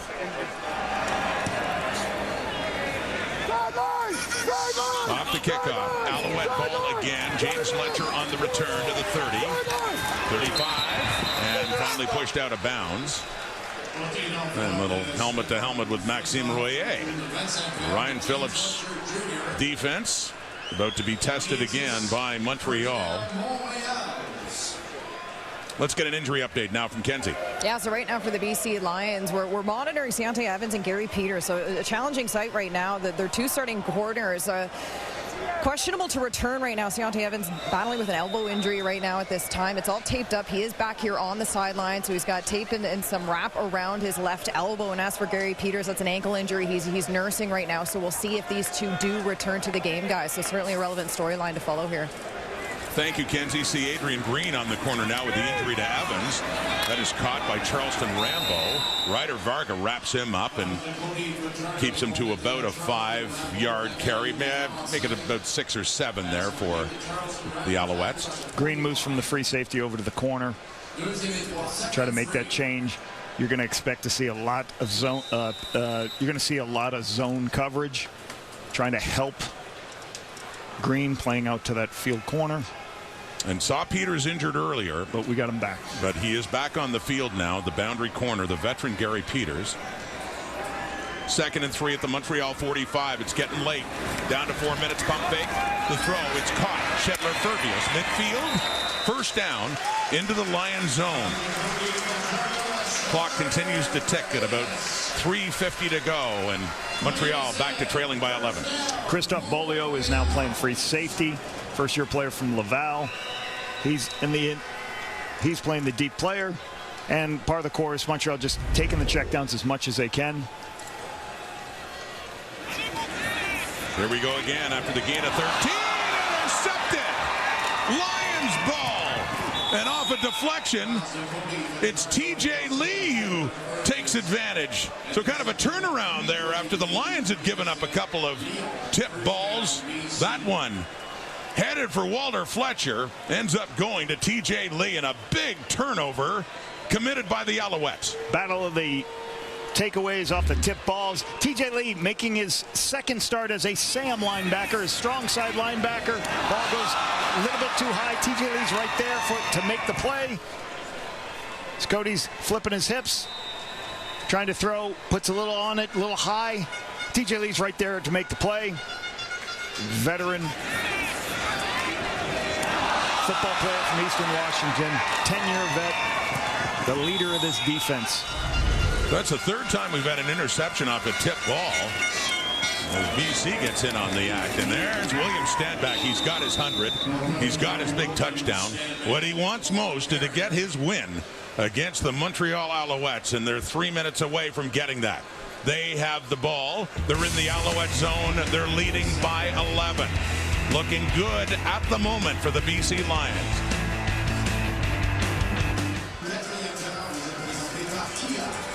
Frustrated Cody Fajardo after the interception before, and BC has the football, and the Alouettes are facing the strong possibility of their second loss this season. Fajardo, 6-1 record as a starter this season. Montreal had taken a timeout just before the official 3-minute warning, so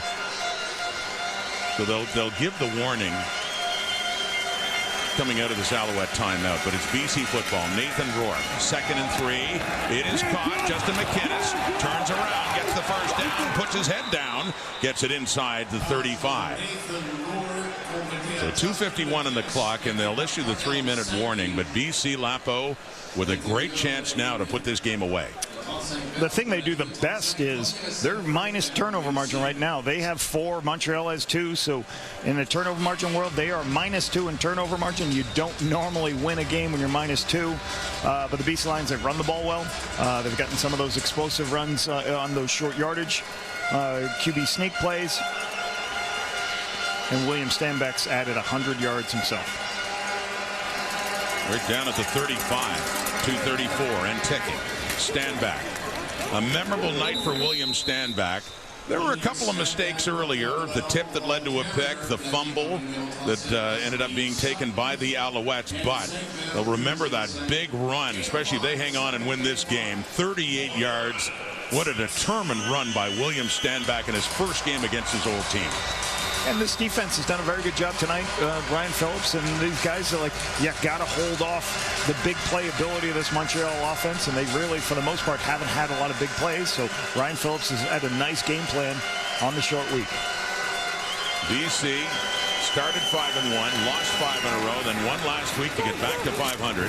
Stanback running again. Moultrie taking him down, but he gets close to another first down.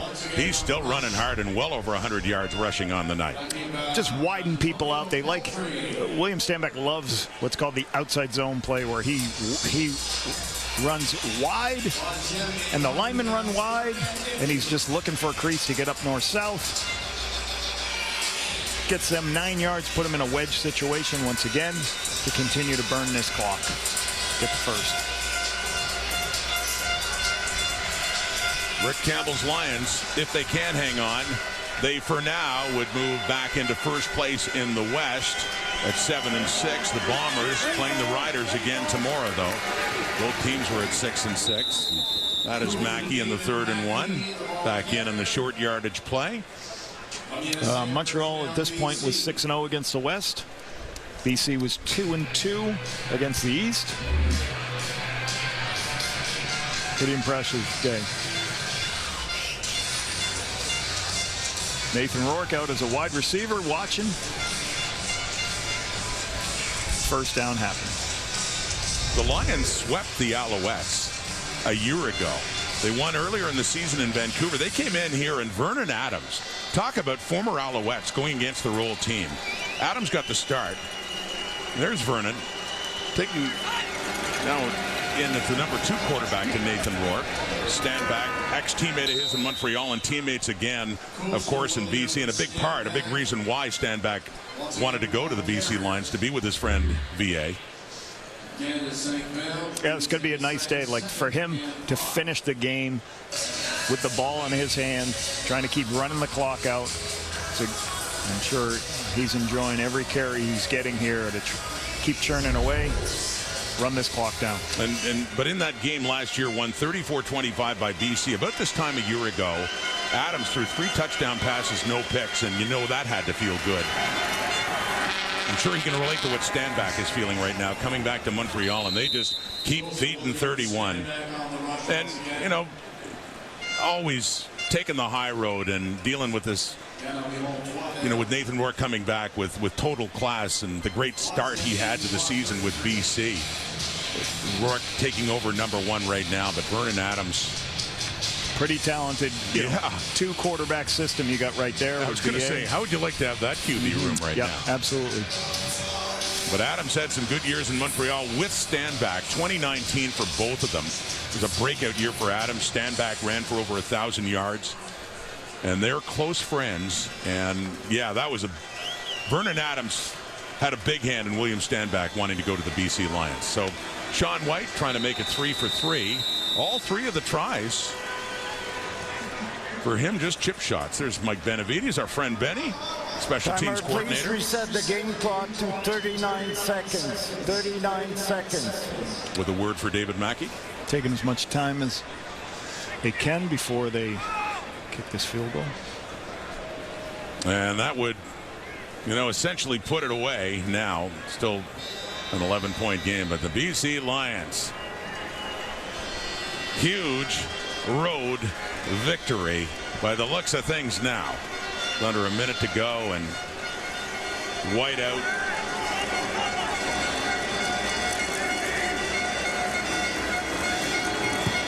to make it 37-23. And back above 500, we take an updated look at the West standings. The start of week 14. So into the final third of the season, BC on top at 7-6, 14 points. Winnipeg, bear in mind, because the Bombers own the season series, if Winnipeg wins tomorrow, they would technically be back in front in first place. Such as it is at this point in the season with so much football still to be played. And for the Alouettes, 10-2, still in charge in the East. As mentioned, they've already clinched a playoff spot. That math is done. For Ottawa and Toronto, though, huge game tomorrow. It is a big one. Second place in the East.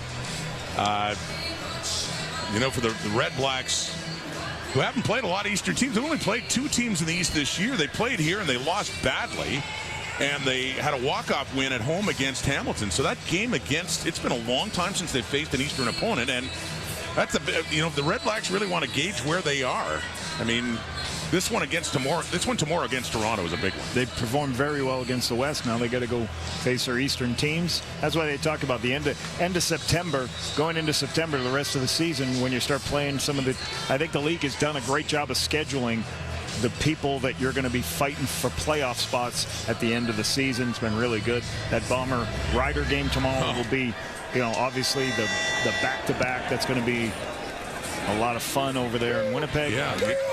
So for first or second place. Banjo Bowl on CTV, the other 2 on TSN, and of course the Battle of Alberta. The Elks really starting to come on after an 0-7 start. So you're in studio tomorrow all day. I'll be in studio all day. It's been a pleasure doing some games in the booth with you, though, buddy. It's been a awesome. lot of fun. The look at Super Saturday coming up tomorrow. Lots of CFL football starting at 1 Eastern, 10 a.m. Pacific. Argos Red Blacks, Banjo Bowl on CTV, 3 Eastern time. Rematch after just a dramatic one we were at in Regina last week. And then the Stamps and the Elks. And Logan Bonner, the starting quarterback, not Jake Mayer for the Calgary Stampeders, getting his first CFL start. Bonner for the Stampeders that's the interesting thing. Even for the Stamps, as hard as it's been lately, the West is so tight. Nobody's out of it right now. The Elks are in it, they after how they started out. And McLeod Bethel-Thompson was tremendous last week. You talk about a 2-quarterback system here in BC. You got 2 pretty good quarterbacks there at the Elks organization right now, too. Nathan Rourke, he feels good for William Stanback coming back here to Montreal. I'm sure a lot of the guys do.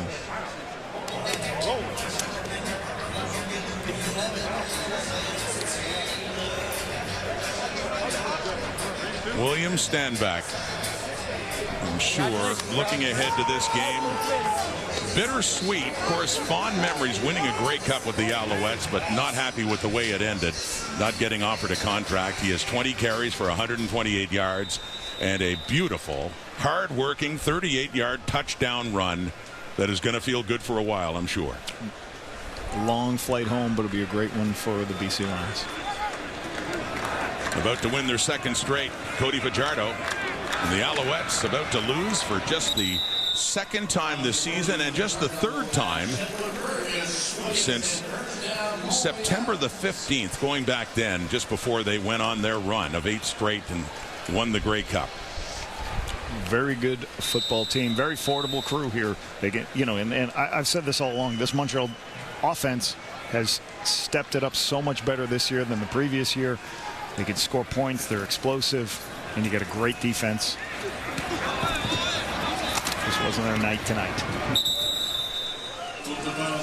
5 seconds on the clock. It looks like Fajardo limping a little bit there. But William Stanback, most yards since October 22nd, 2021, when he had 203 against the Argos. I remember that game as well, but wow. The Stanback, who's had reason to celebrate inside this stadium before, but the first time as a visitor. This one goes to the BC Lions, and this one for William Stanback, who has a very happy return to Montreal. On the victorious side as the Lions improve to 7-6. Really good defensive performance. Nathan Rourke overcame a couple interceptions, was able to put points on the board against this difficult defense. And certainly, I really felt that Rick Campbell had his team ready to go on a short week, traveling across the country. So that's a huge win against one of the top teams in the Canadian Football League, Rod. So it'll be very interesting how just the ability for them to run the football tonight. You know, that's gonna show up when they continue to figure out how good they can run the football throughout the course of the season. So it just doesn't have to be Nathan Rourke in the pass game. So a victory for the Lions, their second straight, back on top of the West at 7-6. And for the Alouettes, who've charged out and won so many times in the last calendar year, but fall short on this night. And Montreal will head off to Calgary to face the Stampeders next week. The Lions, well, they'll be back home at BC Place to host the Toronto Argonauts. Nathan Rourke, the Lions, victorious here in Montreal. Thanks for watching, everyone. Have a great night.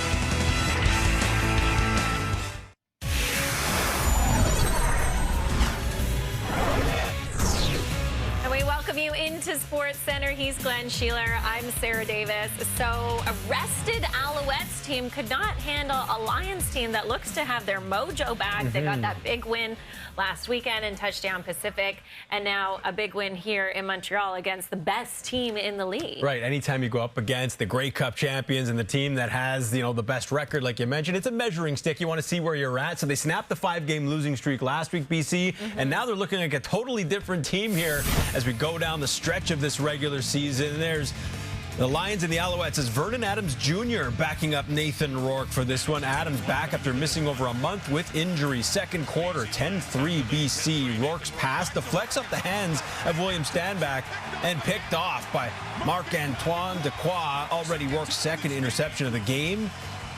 That led to an Owls field goal. But next possession here for the Lions with Rourke still under center. They're in the red zone, and Rourke will go to work, finding an open Aiden Eberhardt, who dives into the end zone, his second straight game with a touchdown as BC takes a 17-6 lead at that point. Then under 3 to go in the half, Lions driving again, Stanback. He'll pick up a good chunk of yards, but then loses the ball. Initially, he was ruled down, but after review, they overturned this to a fumble. Stanback won the Grey Cup with the Owls last season, gives his former team a chance here to score before halftime, and that's exactly what happens. Fajardo lofts the ball up to Cole Speaker for the last-second touchdown. What a catch. Speaker had 2 last week against the Elks as he cuts the lead to 4 heading to halftime. Third quarter, BC back up by 7, and it's Rourke throwing his 3rd pick of the night. The first time he's thrown 3 interceptions in a CFL game, but it only led to another field goal for Montreal. And next possession, BC decides to keep the ball on the ground. Up by 4. Stanback first down and more. Inside the 20, 15, and Wall on him again. He still goes for the touchdown. What an effort by William Stanback. Stanback takes revenge against his former team in his first visit back to Montreal, gashing him there for the incredible 38-yard touchdown run. And the Lions were up by 11 heading into the fourth quarter. After the Owls made it a 4-point game, the Lions in the red zone, under 6 to go, 3rd and short, nothing up the middle. Rourke goes left and finds the end zone. Rourke showing off the wheels, his 2nd rushing touchdown in as many games. That gives the Lions a nice cushion late into this one, and they hang on for the win, 37-23. Just the 2nd loss for Montreal in their last 20 games dating back to last season. Also the 2nd time that Montreal's allowed 30 or more points in a game. The other was also a loss to the Argos, as Stanback eclipsed 90 rushing yards now in each of his last 4 contests. The BC Lions have won those 2 in a row. So let's look at the standings in both the West and the East. BC momentarily ahead of the Bombers. They're up to 7 wins. The Banjo Bowl goes Saturday afternoon in Winnipeg. Montreal, the only team in the league that's already clinched a playoff spot. With their thoughts, let's go down the hall to Kate and the panel. And alongside Enoch Mwamba, Jim Barker, Milt Stiegel, and this game was very simply personal for for William Stanback. The Lions pick up the victory. That's a huge win for them. But coming into this game, we were talking about William Stanback and what happened in the offseason. He plays 5 years for the Montreal Alouettes. They don't make him an offer. Now, we get it. He was the highest paid running back in the league a year ago, but he just wanted a little bit of respect. This is what he said. The BC Lions gave him that, and coming back into Montreal, he ran for 128 yards. It was a season high for him. He was magnificent against his former team. William Stanback was my rookie, Kate, and you look at him playing this week, and he played like he was a young man, a rookie in this league, and he was super hungry. He put on his fresh pair of cleats for this game because he wanted to win it. He had 100 yards, 99 and 93 yards the last 3 games, and tonight he put up 128. He just wanted it. He willed his team to victory, as you can see. Nathan Rourke in this game didn't play his best game. He had 304 yards, but it was some ugly 304 yards. But William Stanback tonight put the team on his back and rolled right down the field for his team. Well, as an organization, you have to make tough decisions. And when they decided not to offer him, they were going a complete different direction. They end up with Walter Fletcher as their running back. But when you can be that guy who gets shunned and then come back to the people who did it and put up that kind of a performance, it's just, I mean, you can't say how special this night was for him. And you could see the emotion in his face. This was a big win for the BC Lions. Okay, they now go to 7-6. Depending on what happens with Winnipeg tomorrow, they could end up the weekend leading the West Division. Again, Nathan Rourke, not his best game. 3 interceptions, Milt, but again, they did enough to be able to win the football game because they dominated the line of scrimmage on a short week. Yeah, running game was excellent, as you mentioned. Defense played well, and this was an impressive victory. Not only because they beat the Montreal Alouettes, which few people have been having the opportunity to be able to do, but the fact that they played on Saturday. A tough game, Labor Day against Ottawa, flies across the country and play Friday night against a team who's coming off a bye. The best team in the CFL, the team who's only lost 1 game in their last 19, and the fact they were able to come out and dominate them, that goes a long way in what these BC Lions are going to be able to do, not only in the regular season, but into the postseason because they know they're capable of a lot. It's tough coming across the country. 3-hour time change, not much sleep, not having many opportunities to practice against a team that's had a lot of rest, and you go out there and do that. This team is ready now. They're ready, set to go to win the West and possibly make it to the Grey Cup in Vancouver. And for the meantime, they are top spot in the West. But we know that it can all change because Super Saturday is upon us. Milt Stegall pretty excited for the Banjo Bowl, I must say, as we send it back to Sports Center. Let's hear from Nathan Rourke with Kenzie Lalonde. Well, Nathan, we look at the optics coming into this game. A lot of fans were excited in the sense that this could be a Grey Cup preview. Owls versus Lions. You walk away with the win. How do you describe this one here tonight? I mean, we talk about it all the time in the locker room. Winning by any means, this was the definition of it. I mean, we had 4 turnovers on offense. It wasn't pretty, but we battled our butts off against one of the best teams in the league, if not the best team with a 10-1 record. So really proud of our guys, really proud of our defense for taking up when we had give them some short fields, had some turnovers. Hats off to them. They had a good plan, but to come out with a win against a good team feels great. Not afraid to use your legs tonight, you and Mackey, finding your way outside the tackles here. What did you do? Just see him play and get that touchdown? You're like, look, I'll raise you one and do it myself as well. Yeah, the last time I was here in 22, I was doing short yardage. I came back and he was doing it, so I had to make a statement, make sure that they know I can still do it.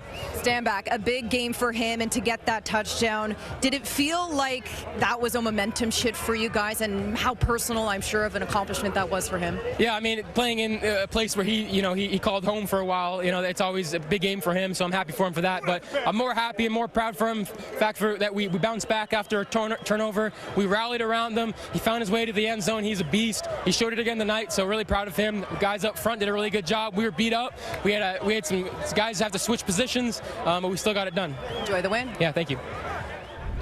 Now, no on SC. Let's hear from William Stanback, who's with Kenzie.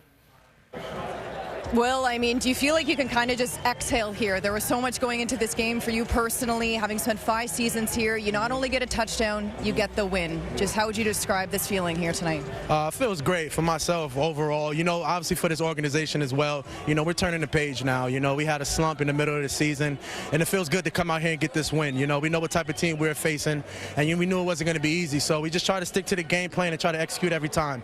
We had some hiccups earlier in the first half, but, you know, we found a way to fight through and, you know, perseverance to get through that.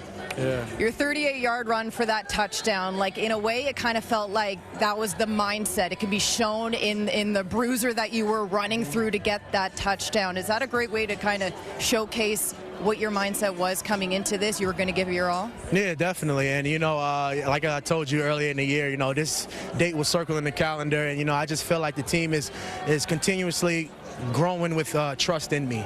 And all I can do is just make sure that I'm available every week, take care of my body so that I'm healthy, and I can continue to be the bruising running back that I am. 20 catches, 128 yards, best of the season. How do those numbers sound to you? It's great, you know, but I still have a lot more room for improvement, and I haven't quite got back to my old self. I feel like I'm still getting there. Just got to keep gelling with my guys up front, gelling with the coaches, and, you know, the sky's the limit. Good to see you again, Will. Enjoy the win. Appreciate that. Have a good one. We've got a CFL triple header on Saturday. Here are the odds courtesy of FanDuel. The Red Blacks, slight favorites hosting the Argos. Ottawa 5-1 against the spread at home this season. Then it's the Banjo Bowl on CTV. The Bombers 2.5-point favorites there. And Week 14 wraps up with a rematch of the Battle of Alberta. Edmonton favored by 3.5. The Alouettes lose just their second game of the season. Now new on SC, here is Cody Fajardo. So offensively, we just got to take a good, hard look at it, find a way to just be better. I thought we did a great job of protecting the ball for the most part. The first play of the second half sucks. Strip sack, fumble, big momentum after we came in just after scoring right into it. So it seemed like it kind of changed the momentum of the game after we were coming into halftime so high. But just one of those games that now you got to stay the course and let this one hurt and learn from it and go back next week ready to be hungry for more. It seems that their defensive front was in your face all night long. How do you feel about that? Did you see it the same way?